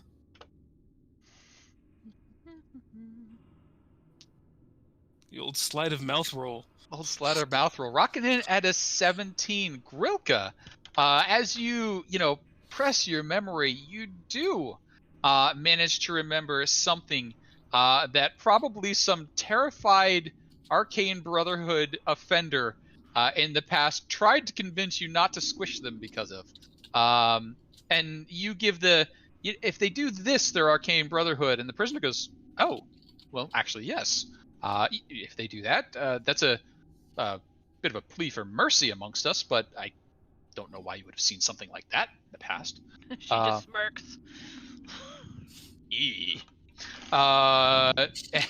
Told you, and with savant. You don't know where it comes from. She gets it. Just there. So yes, you do think that you could identify a member of the Arcane Brotherhood by giving/receiving that sign, and of course, doing a little listening about in the 10 towns to find out where they may be hanging about. Is there anything else that the party would like to do at the prison at this time? I got nothing. Yeah, we're good. I don't want to stay too long and talk anymore because the guards might take that wrong. Yeah. The guards might take that wrong. They're on edge. Obviously. Watching for every stray word. Sleight of mouth that happens, yeah. Yeah. So, from Revel's End, where the party is, I need to get a party token. From Revel's End, where the party is, it is 5 days of regular travel, or they could attempt to accelerate it at risk once more, down to Lonelywood. From Lonelywood, they can stop over and see Revisen's sister's grave, if they wish to investigate there, or do some listening about to see if the Arcane Brotherhood is visiting some of the towns. Party? Are you traveling at normal pace? Are you trying to hustle? What you doing? I think we've had enough of hustling. Enough of hustling. Okay. So 5 days of travel. Could I have from the party? I'm going to need to see 5 D12s. Ones on them would be less than optimal. There's 1 of them, 2 of them, 3 of them, 4 of them. There's 5, right? Wait. No, there's D12. That was the D6. So one more D12. Do you want to roll for Wizard? I mean, you can let me hit the dice. I'll hit the dice. Yeah, I mean, you have great dice rolls. I mean, not sure that's always good for you, though. See, I got 2 ones, but it does not count.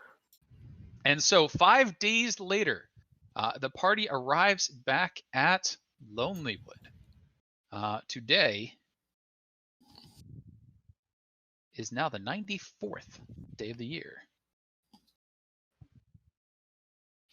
So, checklist, right? We need to go check out this grave, and we need to have Grilka's start hand waving at people. Yes, Brotherhood grave. Okay, would you like to visit the grave first, which you know where it is, or would you like to start canvassing the town after rumors of Arcane Brotherhood folk? Well, grave first. Like if Yes. we're like the Grilka has spoken. because we're gonna hit the woods before we get to the town, so we might as well go to the grave. There you go. On the way into the town. I like it. Saving Yeah. time. Well done. That is one, I believe. That is correct. We're going to go ahead and go dark for a moment.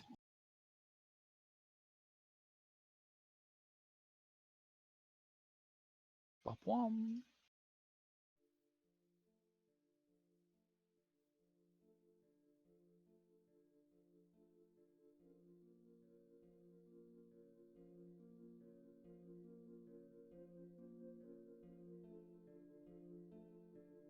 I knew you had it in you, Grilka.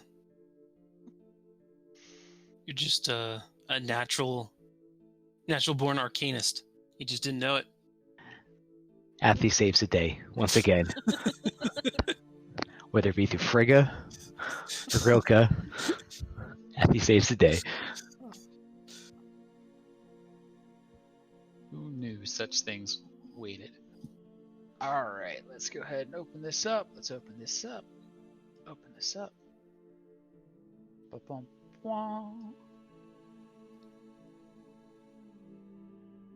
Forgot the characters. Back at the prison. Let's go get the characters.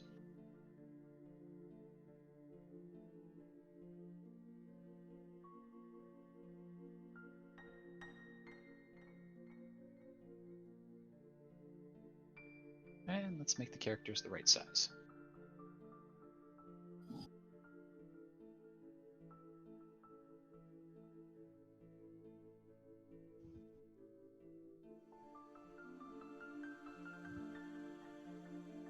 Bomb, bomb, bomb. Bomb. People should be the right size. Please click on your tokens. Make sure you're able to move them around.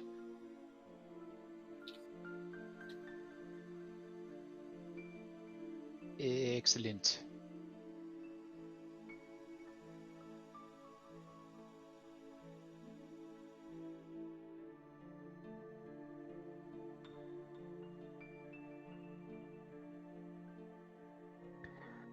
It's a pretty fancy grave for a druid. It is a pretty fancy grave for a druid. Yeah, let's start investigating. Let's talk about the things that you see here. Right near you, where the party is standing at least, there is a gazebo. In the middle of this marble gazebo sits an unlit stone brazier, its bowl 20 inches in diameter. The brazier is full of snow and pine needles that the winds have swept away from the gazebo's polished marble floor. There is a set of stairs atop the eastern berm. A granite sarcophagi rests in a half circle defined by 5 crystal pillars. Clearing the snow off the lid reveals an engraving of a brazier. You also notice that the carving near the top of each pillar, from the north to south, depict a twig, a pine cone, a flame, a feather, and a humanoid hand. Your investigations last time you visited revealed these things, and you remember them basically as they were. There's also a big old moon dial sitting down here.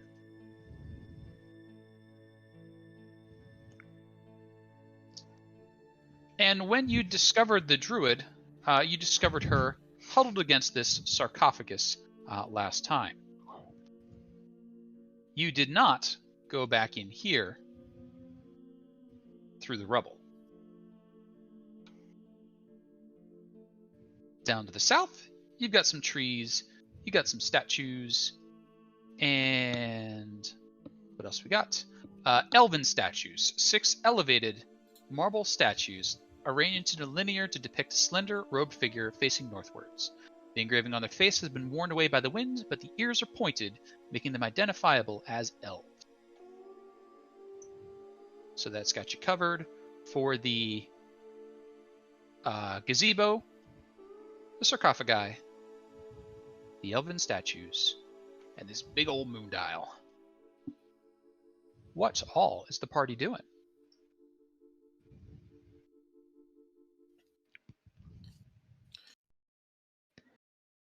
Any idea of where we should start looking? She said, find the place where she, her sister died, so... I want to Gravestone? look at the grave. Yeah. I think my name is Gronkle now. Gronkle Stinklefinger. Gronkle Stinkerfinger. Uh, That's it. Done and done. So Gronkle, as you move up, could I get perhaps an investigation as the party tries to investigate what's going on in this area? How does a solid 7 sound? Gronkle, you put your mind to it, and you look at the sarcophagi, and you're like, probably a body in there. And that is about as much as I think you may deduce at this time. Mm-hmm. Mm-hmm. Mm-hmm. I want to open up this grave so bad, but my character would not want to desecrate. So what'd you find there, Gronkle? just a grave. This is sarcophagus. What was her Do we know her? Do we ask what her sister's name was, or did we forget to ask? I probably forgot to ask. I would have forgot their name anyway. So, what names do we see there on the Uh, gravestones? Or So, do any of you speak Elven? Hmm. oh, Excellent question. I am a dwarvish guy, dwarvish and Nope. halfling guy. Common and dwarvish. All right. So, looking around, you see what look to be Elven ruins, or Elven runes, excuse me, but you can't make out what's going on inside them. Yeah. That's a thing. Okay. Gronkle will then go to the moon dial. Can I move the moon dial? Like, does the moon dial move? So, the way the moon dial seems to work is it stays stationary, and the shadow that the moon casts tells you, what position the moon is in. Giving it a little okay. shove, you're like, no, it's not a puzzly kind of thing. This is, this is elf work. It's meant to last eons. You probably Okay. could move it, but it would be a breaky kind of move. Okay.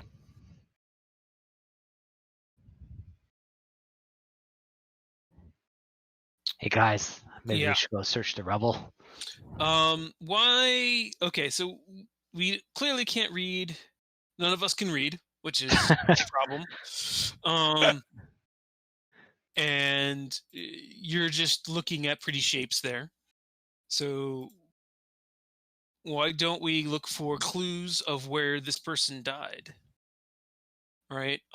Is there like ice or like breaks in the ice or common or anything Sure. like that? So, Wait, was the sister buried here, or did she die here?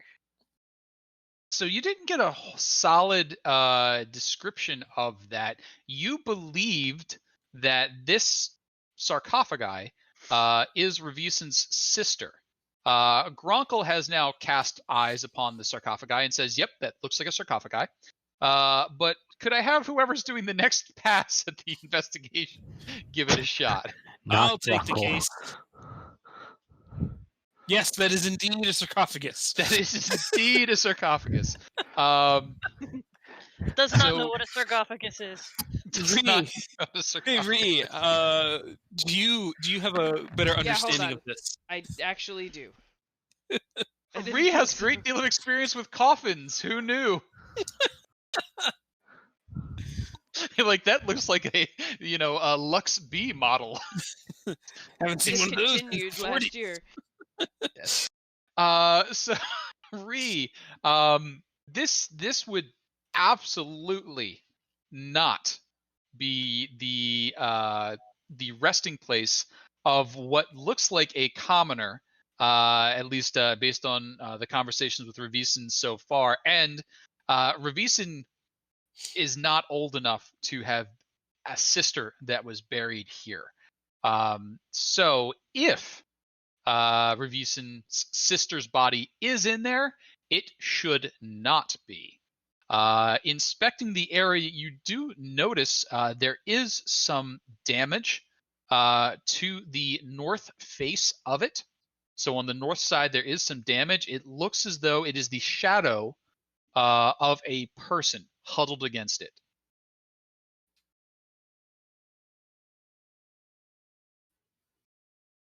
Like current person or No, as in like if something had been hit with a blast of some sort, okay.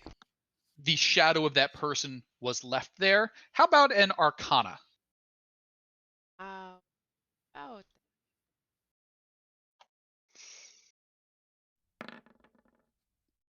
How about it? How about it? That's actually not too bad. So it looks as though someone was hit with some sort of cone of cold style spell while huddled against the north face of it. The area around their shadow is more pitted and broken, whereas the spot where this person's shadow is outlined is more intact. This would have been recent within the last 10 years as compared to the rest of this place, which is old. And this is against the casket of the rich person? Correct. Okay, Someone was huddled against the castle of the rich person, got blasted with an ice spell, and probably had a really bad day. I relay all of that there and point it out and look really proud of myself afterwards. Why do you know so much about coffins, Ree? I Yeah, killed you a know lot an of odd people. amount. I thought that was pretty obvious. It's like a Anyway, disturbing amount of information that you could discern from that. I mean, you all helped. Good job, though. Yeah, we loosened the jar. yes, you found the coffin. Good. But yeah. So death happened in the place where death was buried. Do you think we need to see inside this coffin? Are you wringing your hands as you say that? Because Yes. like if you're just looking for somebody to do your dirty work, and he jabs and tries to flip it open. Oh, okay. Could I get a strength athletics check from you, please? Yes, you can.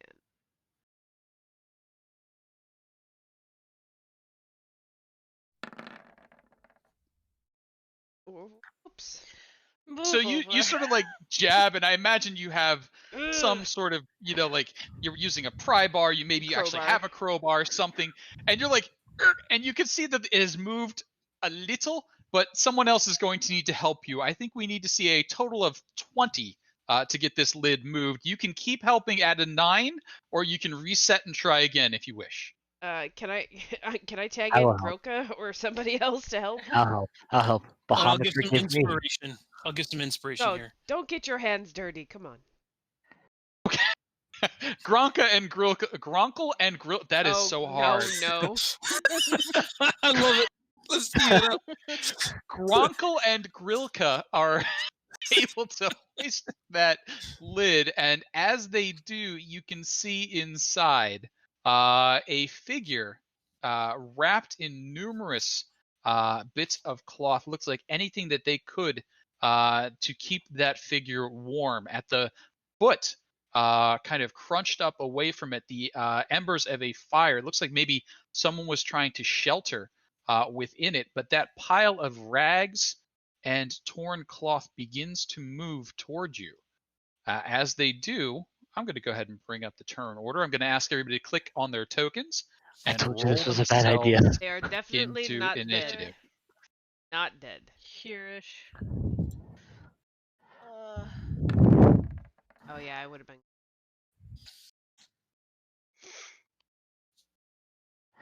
Yeah, me too, I guess. That was right there. Regret.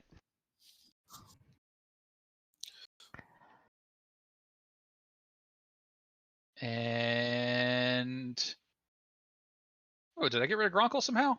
Gronkle, get back on there. Grunkle had 9. Gronkle in there at a 9. It's weird. It says Skulldreg on your token. Yeah, Where'd that name come from? I don't know. Probably like a high school name. Look at his face. His middle name. Yeah. It's Gronkle Skulldrig Stinky Finger. Yes. Grunkle, Dangerous Scroll, Skulldrake, Stinky Finger, Excellent. Stinkle The Finger. third. All There's things. Esquire. Grilka, as the pile of rags and cloth begins to shift, you see that it is indeed a humanoid-shaped figure. What are you doing? Is it being aggressive? It's moving, and that's about all you'll know until it does whatever it's doing. Your danger sense says probably aggressive. I mean, it's coming out of a grave. Yeah, not really a fan of that, but I think on instinct there's going to be a smack. Just like it's like swing the hammer. Sure, let's swing the hammer.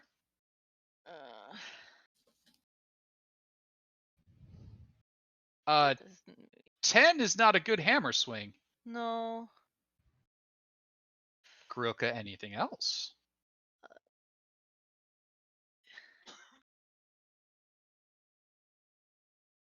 There. I'm trying to. There it is.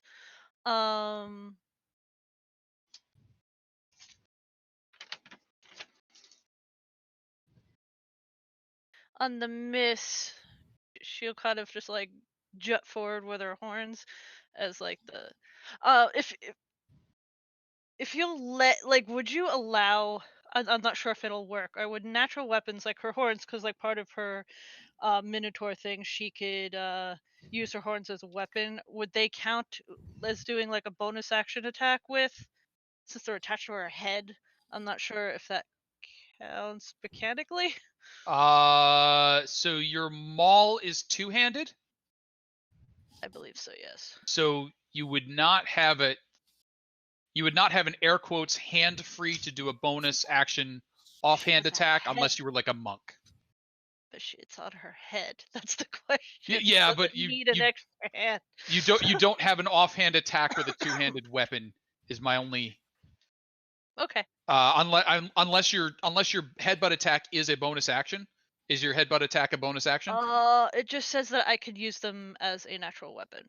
Then no, not on that one. Because I think Okay. there is a thing you get if you charge. You can headbutt with it as a bonus action. Is that Minotaurs? There were different Minotaur Oh, okay. things, so this is the one I picked. Minotaur. Savage attacks. No, You have I hit harder. Yeah, you do have a.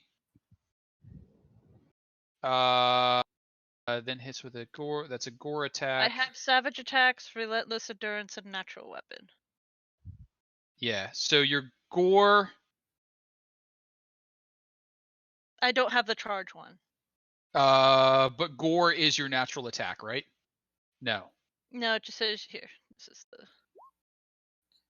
Trying to find the one. If you hit with your horns, you do bludgeoning strength.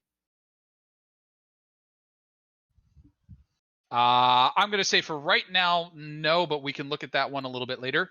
Okay. Because I think both your hands are occupied, even though it doesn't make sense that you need a hand. But we'll figure that one out. Okay. Cool. So she swing. She is startled. She swing. She miss. Got it. Cookie. You've got a little bit of distance. You just see that pile of rags start to move in there. What you doing? Well, I think everyone has some strong emotions, and I'm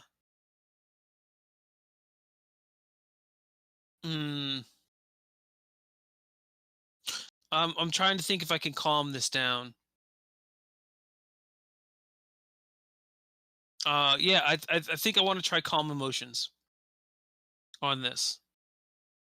So I'll try. Okay, let's see a calm emotions.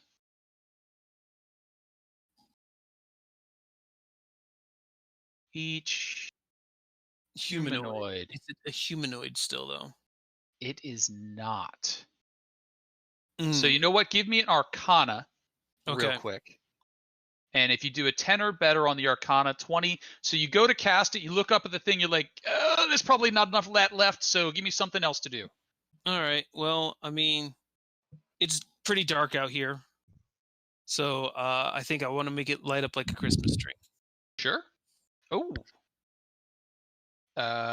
It will try and avoid being lit up like a Christmas tree. It's not particularly good at that, but it does manage to just duck back down, and the glitter bomb just soars over without covering it. All right. I forgot Casey is rolling. I don't know why I have any saves. Ree, I think it might be coming around to you. Cookie, feel free to move. Or any bonus action? Yeah, I'll just back away slowly. You got it. Ree, what are you up to? Back to Grilka's question of, is it hostile? Like, would I have to... I think it would attack me if I tried to take a step back? So, you're going to say probably all of your experiences as adventurers tell you that when the dead start moving, they're probably hostile. I mean, we did flip its lid off, so maybe it was just like, sleepy. No? Okay, it's going to attack. Alright, I will take disengage. Okay. And get the fuck away. And yank out my bow and do something cool next time if it happens. Try poking with a stick. And at this point, Use your body to protect me. Good job, Ree. the rag and twisted bundle lurches to attack. Skuldreg, it glares at you. Please give me a DC 11 Wisdom saving throw. It will cause you to become frightened. If you are immune to frightened, ignore me. I don't think so. Okay. DC 11 Wisdom saving throw, please. Oh God. Oh God. Boom. On the nose, you are not intimidated as this, let's call it a mummy, rises up and moves to punch Grilka, who swung a weapon at the mummy. Grilka, a 17, does it hit? Believe so. Yep. I'm going to use Go ahead. protection. My protection feat. When a creature you can see attacks a target other than you that is within 5 feet of you, you can use your reaction to impose disadvantage on the attack roll. You must be wielding a shield, which I am. Excellent. That makes it a miss. The second fist does come, though. Grilka, Yep. Oh, sorry. That's it. 23 on the second one. Jeez, Casey rolling. That's going to be 7 bludgeoning and 11 necrotic. And can I have a DC 12 con? Well, that's gonna drop her. So... Okay. Wait, you're third Wait. level. Third level? Oh no, I apparently didn't do hit points. Hold on. Okay. I'm saying, jeez. The like, one oh, thing no. I didn't do. I'm like, what'd she roll? Ones? It's not a lot of greens up here to eat. Oh, I could do this on the damage roll next time. All right, sorry. Cutting words, was that? Yeah. Yeah. I mean, if you want to do it on this one, you could. You still have reactions. Yeah. I guess I'd want to do it on the throw because I want her to be able to be healed. I'm just guessing this is gonna be. Yeah. I want to aid her in this throw. Let's see. Ability roll, attack roll, or damage. 7. I guess that saving throw is not part of those 3, so I guess It I have would to use it on not be. damage. Yeah, I'll use the DC 6 on the damage. So Sure. I need a Constitution save. DC 12 con save. Constitution save. Boink. You guys are so on the nose with these con saves. And thanks to the cutting words from Cookie, it will only be 15 points of damage hitting you there. Whoops. Goldrig, what are you up to? Skulldrake is attacking. All right, let's see it. God. Oh God. Here we go. Bahamut, boom. Bahamut, boom, that's a hit. I'm using my Divine Smite. So this will be 3d8 because it's undead. It is undead. I don't know why it's not rolling damage. Just 3 slashing plus. oof. Come on, 3d8s. Oh, nice. Wow, that's a lot of damage. That's 24 damage. Points of That's damage. 21 damage radiant damage to him. You got it. The slashing looks like it didn't do as much as you might have hoped, but that radiant cooked it nicely. Okay. So that's it. And Grilka, it comes back around to you while reeling from a fist. What are you doing? Keep swinging. Just keep swinging. swinging. Yep. Been around you enough, Casey. 15 better. 15 is much better. That is damage. Let's see some hurt. And also another Ooh. mother F of, was it 3D what? 8? Oh, and dropping the smite too. Let's see it. Make it die. That's a 2. It's a second level one. Whoa, no. Minus that 7. Minus that 7? Okay. Yeah, I was only doing the... Not a problem. So let's see here. We got the bludgeoning, which unfortunately we are going to cut in half. And then we got the 21 minus 7 will be 14 more on the radiant, which you get to keep all of. And the mummy is still standing. Grilka, anything else? Nay. Nay. I was expecting more of a move on. Cookie. Growling. Yeah, as a bonus, I will do a healing words at second level on Grilka. See it. Ooh, that's a good one. Ooh. And 11 then points. uh, Max heals.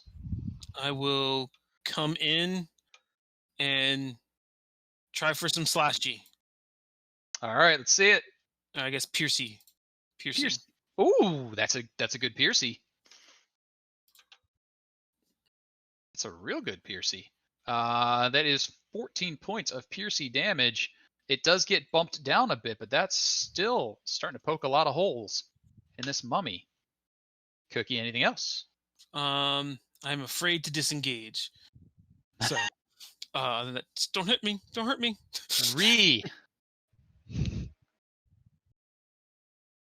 Yeah. Clear Yeah. shot. Clear shot? Shot. Got a shot. Take a shot. There's a lot of numbers going on there. Why is auto damage not? Fighting style. Archery's giving you a 4 plus dex plus 2. Okay, I see what it's doing. So that is 21 points of damage. Okay, and then Wait, no, that was or, just sorry, a hit. 21 to hit, 7 points of damage. That is not quite enough to put it down. Anything else? No. All right, that's going to bring us round to the mummy. The mummy is going to try and get Grilka to run away this time. Grilka, can I see a DC 11 wisdom saving throw? Oh, we all know she's good at these. Ooh. 11 minus 5 is 6, which means you failed by 5 or more. You are paralyzed and frightened. That's probably not good. Oh, yeah. No, not good. Target this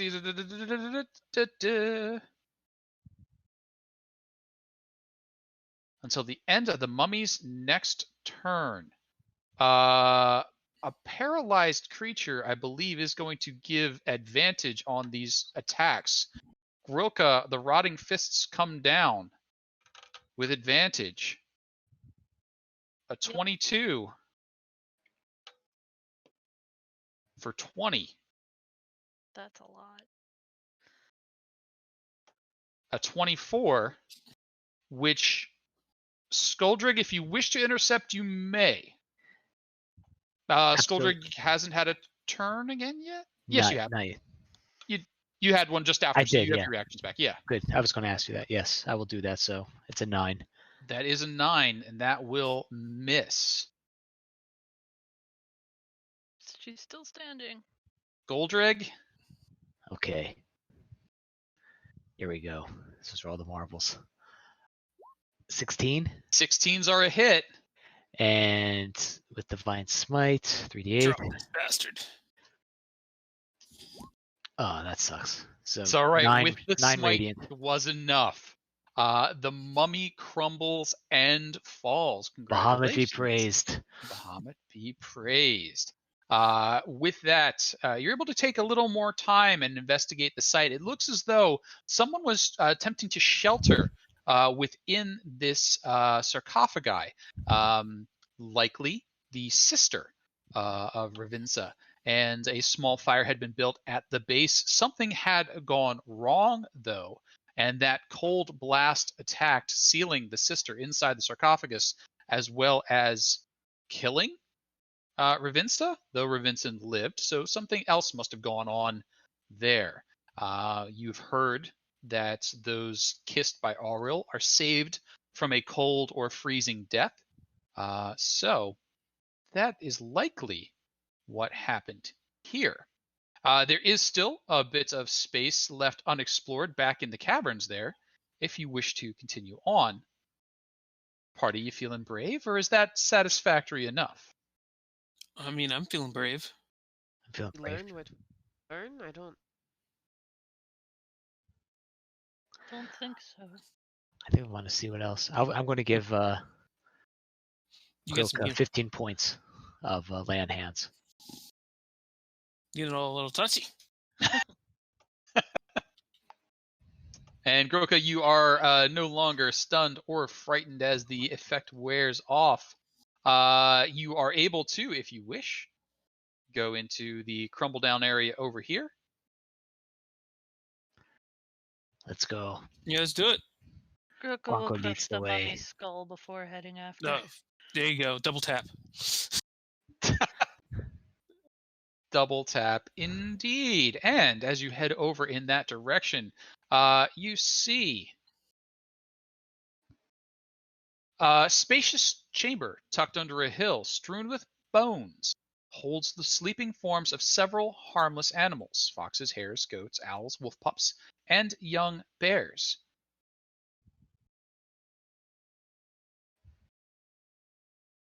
I'm going to assume you're not disturbing them just yet.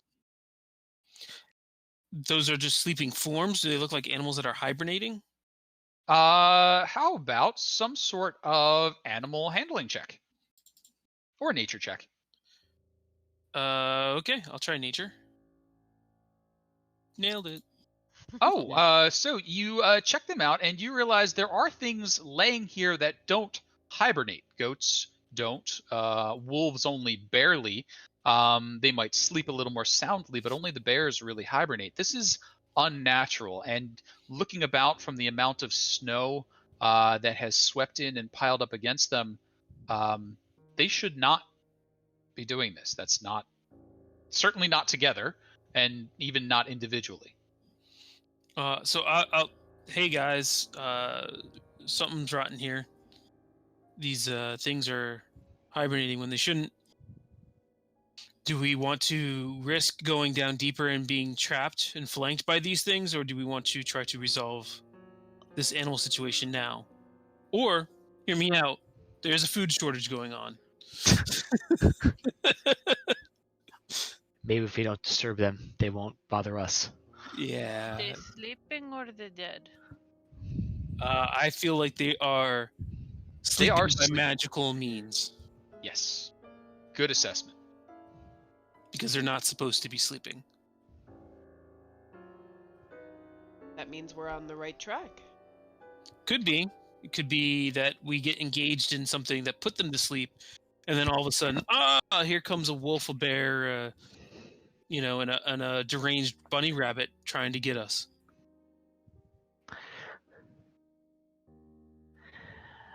I say we go further without engaging them. I'm willing to roll the dice. There is no honor in murdering things that are asleep. Is there a way for us to? I mean, just hunting. I'm feeling a little bit peckish. We could, nosh for a little bit. Have a little notch.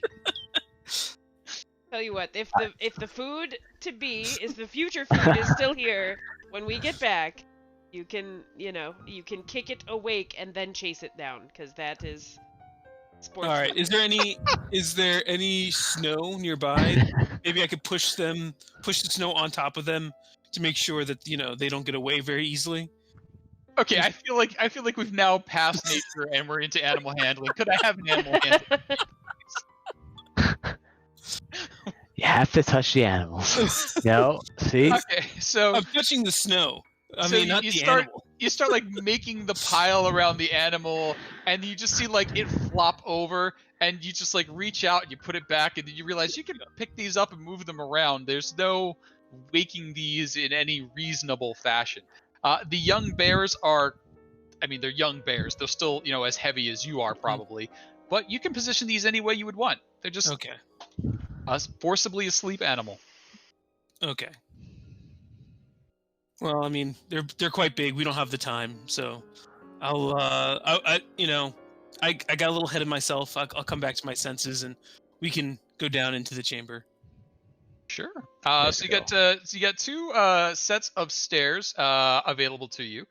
You've got stairs to the west and then stairs to the south, as well as some corner of a short hallway over here. You wanna take the left one? Sounds good. As good as any. I mean, can we see tracks down any of them, like recent ones? How about a survival check? L survival team.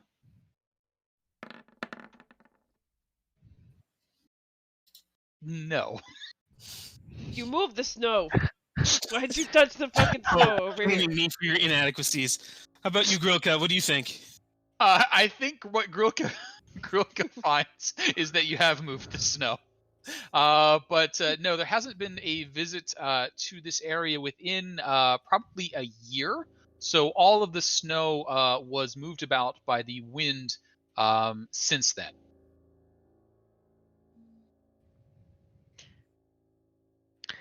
All right, which way do you suggest then, Grilka? Yeah, she's kind of like looking at the animals. They've been asleep that long? Does seem that way. Yeah, the meat's gonna be a little tough. You really want them to be moving. It builds elasticity into the meat. But then they should be dead, yes? I mean, hibernation. They could have been very fat. They could have lived off stores. Your heartbeat slows down. You know what, Grilka? I think we've established that you are a arcane savant. Could I have an Arcana check from you, please? Yeah, I'll give her my last bardic inspiration. I want to continue this storyline. That's going to have to be a hell of an inspiring story that you've just managed here about her. Was it D6? Yeah, D6. That's Pretty actually not too bad. So you are aware that there are spells that put people into a suspended state like this, and it does appear to be sleep. So likely that is what it is. It has lasted a long time. It won't last forever. But if you're building an ark, you get pairs of animals, and that's probably what this is.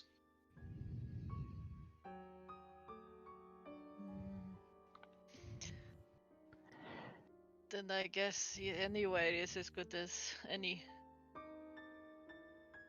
All right, point the direction and we shall go. She'll like balance her maul and like let it fall in like whatever direction. Area divining maul. There we go. And which way did the maul divine you should go? Roll a 1d3. We'll figure it out. The divining maul says 2. middle. Middle. It's clearly the middle. The middle. So as you head over, and you'll need to get to around here-ish to see what's going on down that hallway. The underground passageway narrows before ending at a wall upon which is mounted an oval mirror 7 feet tall and half as wide. It is encircled by a decorative stone frame. I don't like anything about this.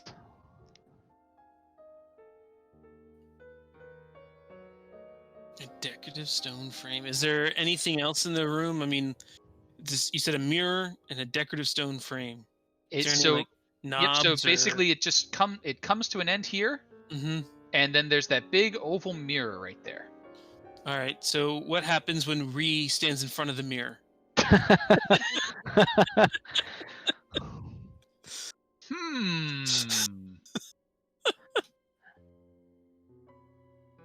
Ree? Ree? What happens when you? Is this another vampire joke? or an attempt at you trying to get me to go first? I'm more of a... No. Why don't you just go stand in front of the mirror and then we can see? Sure. Don't deflect with humor. People that are shorter should be in front. So you first, and I will stand right behind you. So you're refusing to go. Okay, that's fine. That's no, fine. I literally said I'll Come go on. behind you. Let's go. Come on. Let's go see. See, this is exactly why I don't want him in charge. He's drunk with power. Can we see Ree? I don't know.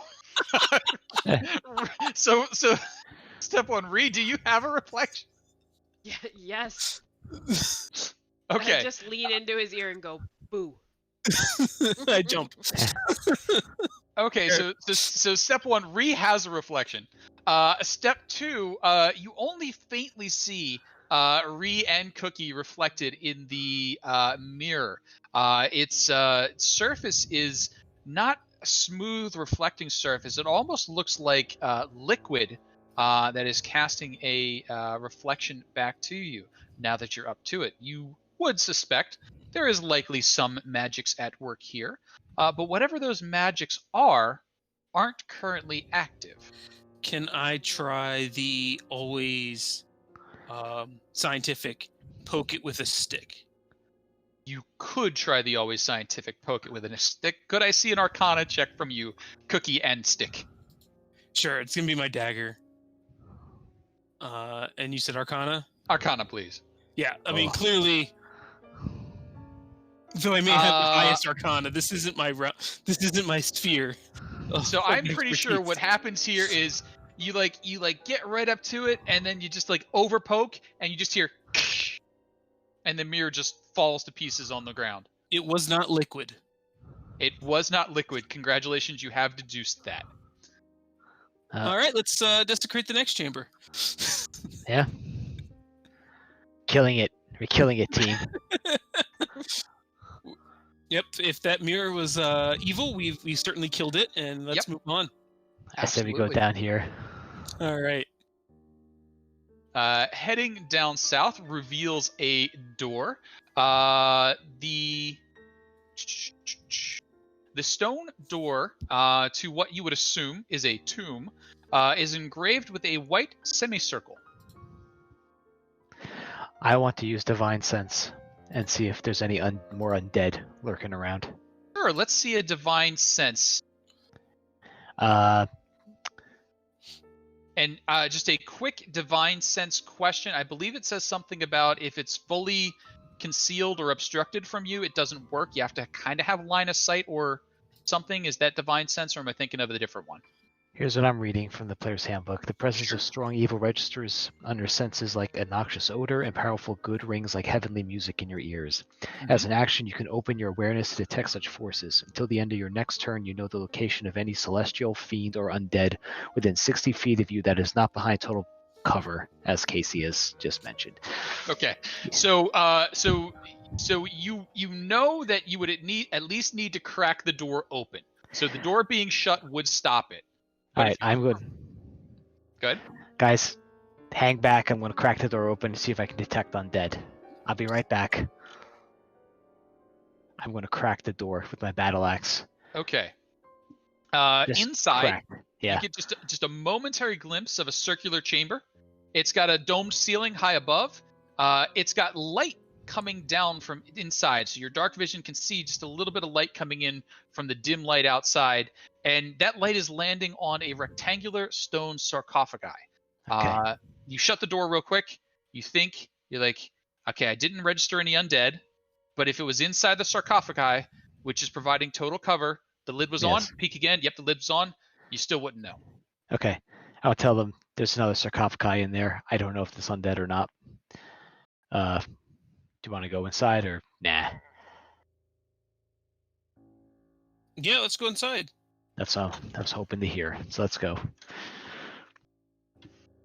Good, a nice closed room in all directions to have combat in. Great. I love it.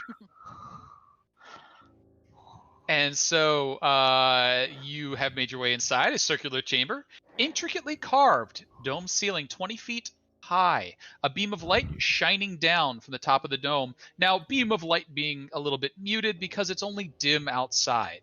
It illuminates a rectangular stone sarcophagi. The sarcophagi is currently closed. Is the guy's name Chad? Could be named Chad. You would know if you had the ability to read Elven runes.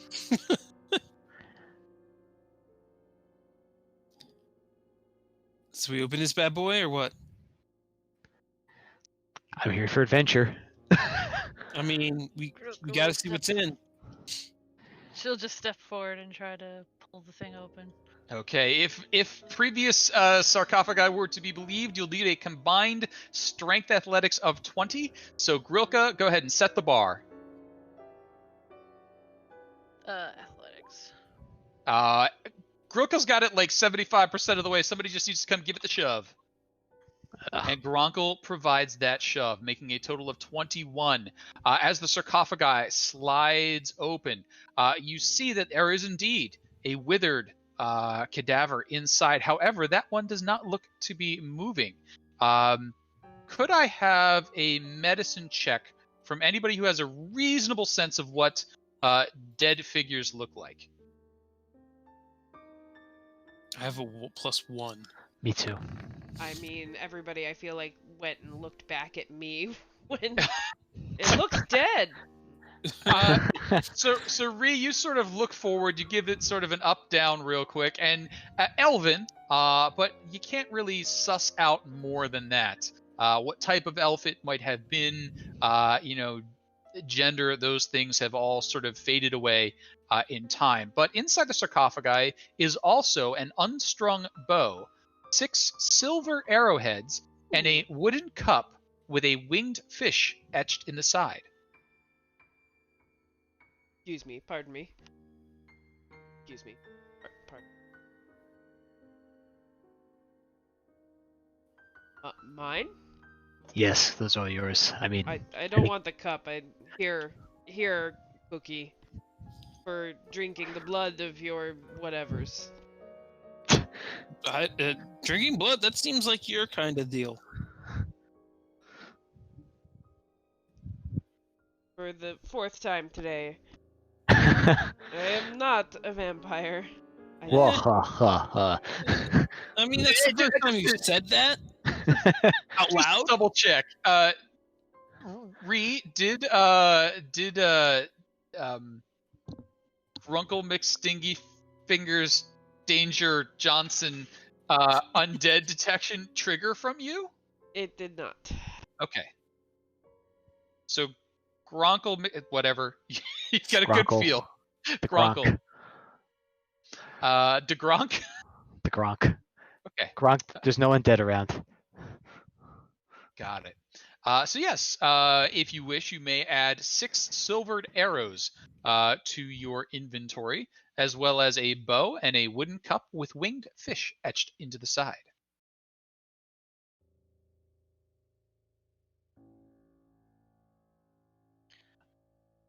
That's I someone should- else's. I I'm should not just- going to grave rob. I should I trust am. it just in case.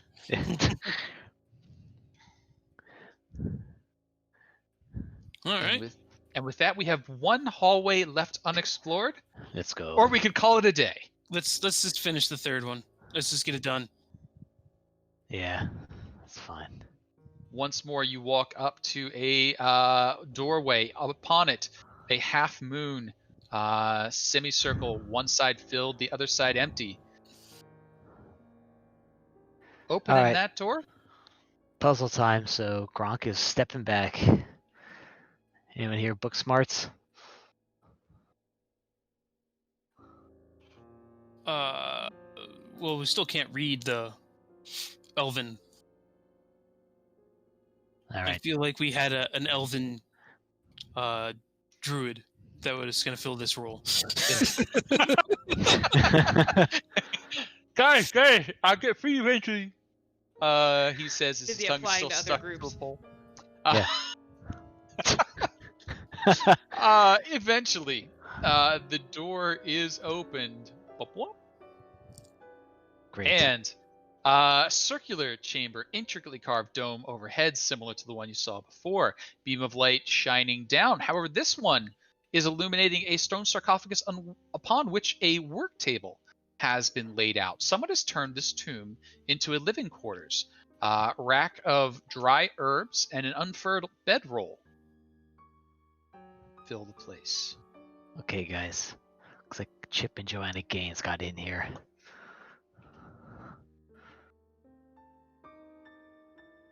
Same thing with this one. Crack it open. Mhm. I mean, we came this far desecrating the dead. Why not? Beep.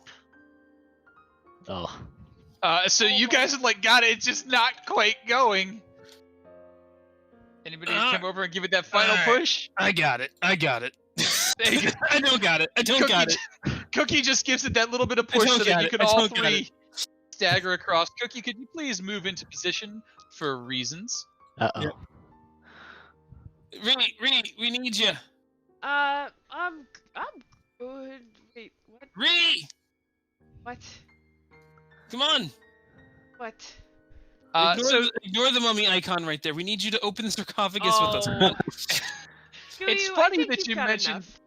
desecrated graves because 2 of these graves were desecrated, the other only recently desecrated.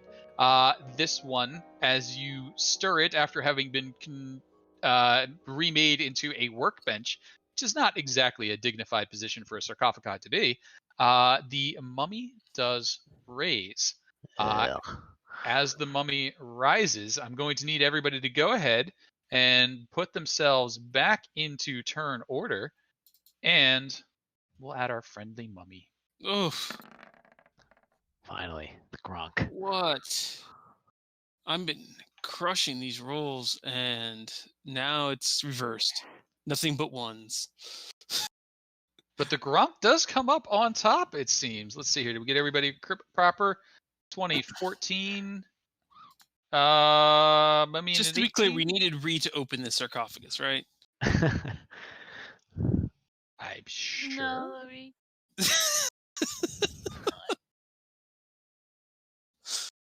Skuldreg, as you stagger to the side, letting the coffin lid drop, I assume, what are you doing when faced with this mummy? Okay, he's going to position himself here, I guess. Here we go. Attack. Divine Smite if needed. Here we go. Come on. Jesus. 13 is good enough. Great. Those robes don't offer much in the way of protection. So, That is 12 points of 12. damage there. 7 radiant. 7 radiant. Radiant Yeah. is good. Slashing is that- okay. This is my last spell slot. Hey, Casey, oath spells, do they count towards spell slots? Oath spells? Yes, oath spells are still fueled by spell slots. Okay, damn it. Should have used Guiding Bolt. Stupid. Anyway, that's it. The mummy's gaze sweeps around Skuldrig, Grilka, and Cookie. Cookie, being the only one who has not suffered so far, has to face off against the glare. DC 11, wisdom saving throw there, Cookie. This is against being frightened? This is against being frightened. I have advantage on saving throws against being frightened. Excellent. since I am brave. Wisdom save, let's see, better than 11 on one side or the other. Or 11 or better. Of course not. Why would I? That's a 9 and a 3. Why would I but get that? The Just 9 is at distracted least by not those delicious animals. it's not a horrible fail. So you are just frightened, not paralyzed. You will be frightened until the end of the mummy's next turn. With that, since the mummy has cast eyes and feared you, let's assume it's going to go after the one swinging at it. Skull Grunkle, you have 2 fists coming at you. Damn 1, a Hit. 20, 2, a 21. Yeah, both hit. This is going to be bad. The first one for 17, the second one for 24. Uh-oh. And I need 2 DC 12 Constitution saving throws. Doesn't matter, I'm dead. Whoa! I'm down. Is anybody got anything they want to say to me? Down or dead? Down. I'm -5, so I'm just unconscious. Yeah, Casey, since we've returned to roll 20, your rolling has been amazing. That's what I would like to say to you. That's true. It's all a matter of negotiating with roll 20. Mm-hmm. You gotta. I get 1s on my initiative, which is of course, in any other kind of roll, my lucky feat would come in, because since it's not an ability or an attack or saving throw, it stays as is. So that's my kind of luck. I don't know how your kind of luck has been. Ree, what are you up to?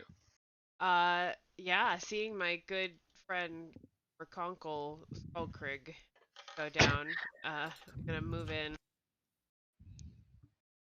Really see that much past Grilka, and take out that bow and just shout no, and take out one of those fancy silver arrows that I just got.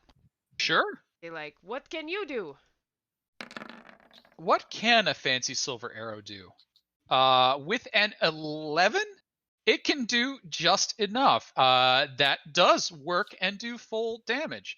9 points of damage dealt. And then You will be able to recover half of the arrows that you shoot. So if you shoot an even number, always recover half. If you shoot an odd number, pick high or low and roll a even numbered die and recover it if you call your shot.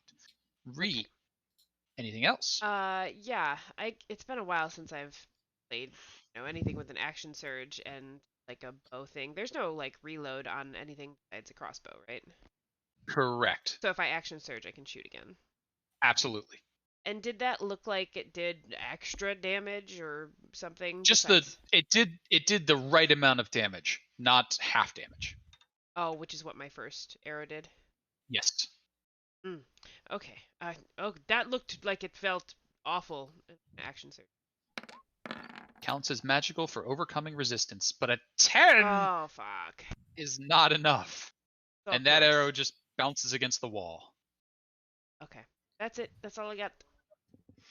Grilka, what do we got? Okay, so I'm going to attack with a divine smite, and if the smite goes off, I'm going to use a channel divinity that will let me heal my fallen friend.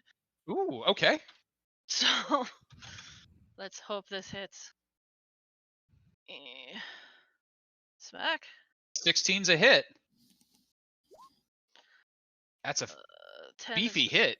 All right, so that's and then 10 hit radiant. points. D8. That much. Great. Gronk is back. There you go. Yes, the Gronk. The Gronk is back. Grilka, anything else for you? Oh, that was a lot, though. Nope. That's all. All right. That's all she can do with one hit. A bunch of Cookie. stuff.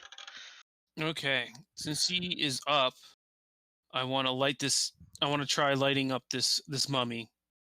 Since I can't attack it without disadvantage, I can perhaps cause the save to happen. Okay. So fairy fire. Fairy fire, absolutely. Let's do a DX save. A 2. All right, so it's a Christmas tree. It is a Christmas tree. Everyone has advantage on their attacks. Yeah, and I'm still frightened. But And you are still frightened at the moment. yeah, but I'm gonna stand my ground. I'm gonna stand up to my fears. That's the kind of person Cookie is. Excellent. Now, Gronk, you are prone. You can use half your movement to stand. And I think you have an extra 3 hit points from the 10, so a total of 13 because it's 2d8 plus level. Yes, that's right. Okay, so Okay, you are at 13 of the hit points. And what are you doing? I think Gronk's gonna have to disengage. I will not survive another round, so Okay. I'm going right there. Gronk takes a few steps away. That's it. Javelin time. All right. It is the mummy show, and the mummy looks over at Ree. Ree, I need a DC 11 wisdom saving throw or become frightened. Are you not scared? Again. Not scared. Wow, you are just barely not scared. Everyone's not hitting their scared. saves on the nose. Close at hand, Grilka's got the dangerous radiance. So Grilka's getting the 2 rotting fist. Grilka, number 1, a 9. Number 2, a 22. Yep. 14 points of damage. And a DC 12 con. And Ree. What you doing? Any words for where?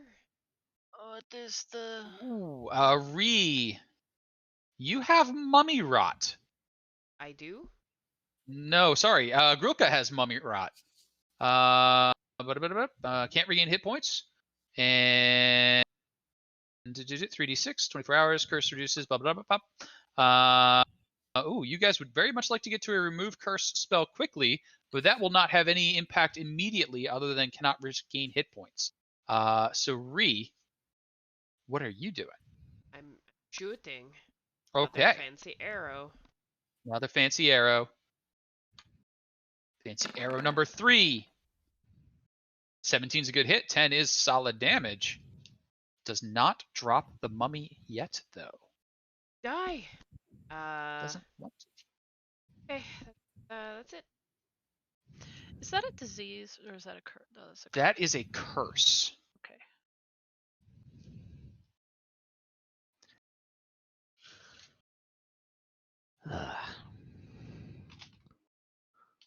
All right.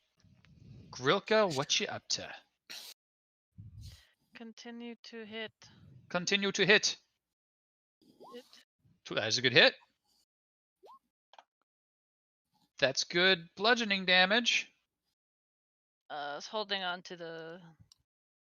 I think she only has one more divine smite, so she's holding on to it. Yeah. You got it. Comes round to Cookie then. Cookie, you are no longer afeared. I am not? You Oh. are not. Cool. Well, let's stabby. Let's stabby.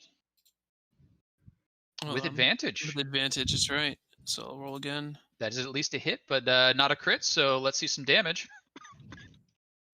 12 Well- points. It's got a blinky red bar with 1 hit point left on it. Of course, the famous 1 bar. And then as a bonus, I'll healing word.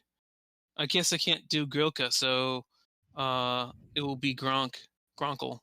Gronkle will get the heal. Just a level 1 though, this time.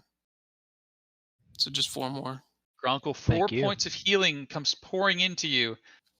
And what are you doing with those hit points that you've earned back? Okay, so Casey, are you cool with the following? This is from Tasha's Harness Divine Power. It's a 3rd level Paladin feature. I assume so. Okay, well, it's there in case you want to read it over. So as a bonus action, I'm going to use my Holy Symbol, regain 1 spell slot. Okay. All right. So your Channel Divinity has become a spell slot. Got it. Yes. And Gronk is going back in the fight. Okay. Can I move there and still attack? Sure. Absolutely. Here we go. It's all or nothing now. Advantage. Advantage. With great. advantage. Okay. Make sure Divine Smite's hit. Here we go. Bring it Come home, on. Gronk. Oh, goddamn. 20. It is Quite so 20, good yeah. that you got 16. advantage. Whoa, 16. thank you. That will do it. And with that, the mummy falls. Okay. And you are able to investigate the area. The party discovers that the druid Ravinsa has been using this area as her lair, and there is a journal about that you will be able to read some information on. We will save that lore dump Sounds good. for over the week Yeah. and leading into next week, and I thank everybody for hanging out through the battle. I will toss some options out there for Grilka to get that curse resolved, but we will wrap it up this week with the win. What happens to those animals? What does happen to those animals? I'm not sure. Okay, we can what talk I- about that this week. What I do get to say is the party does get to talk about that. The Okay. party also gets to advance to level 4. Yay! Yay. So- Thanks, guys. I gotta go. You got it. All right. Thanks, Rick. See ya. Thanks. Bye, Claire. And thanks everybody out there on Bye. Twitch. And Yay. we'll be back next weekend.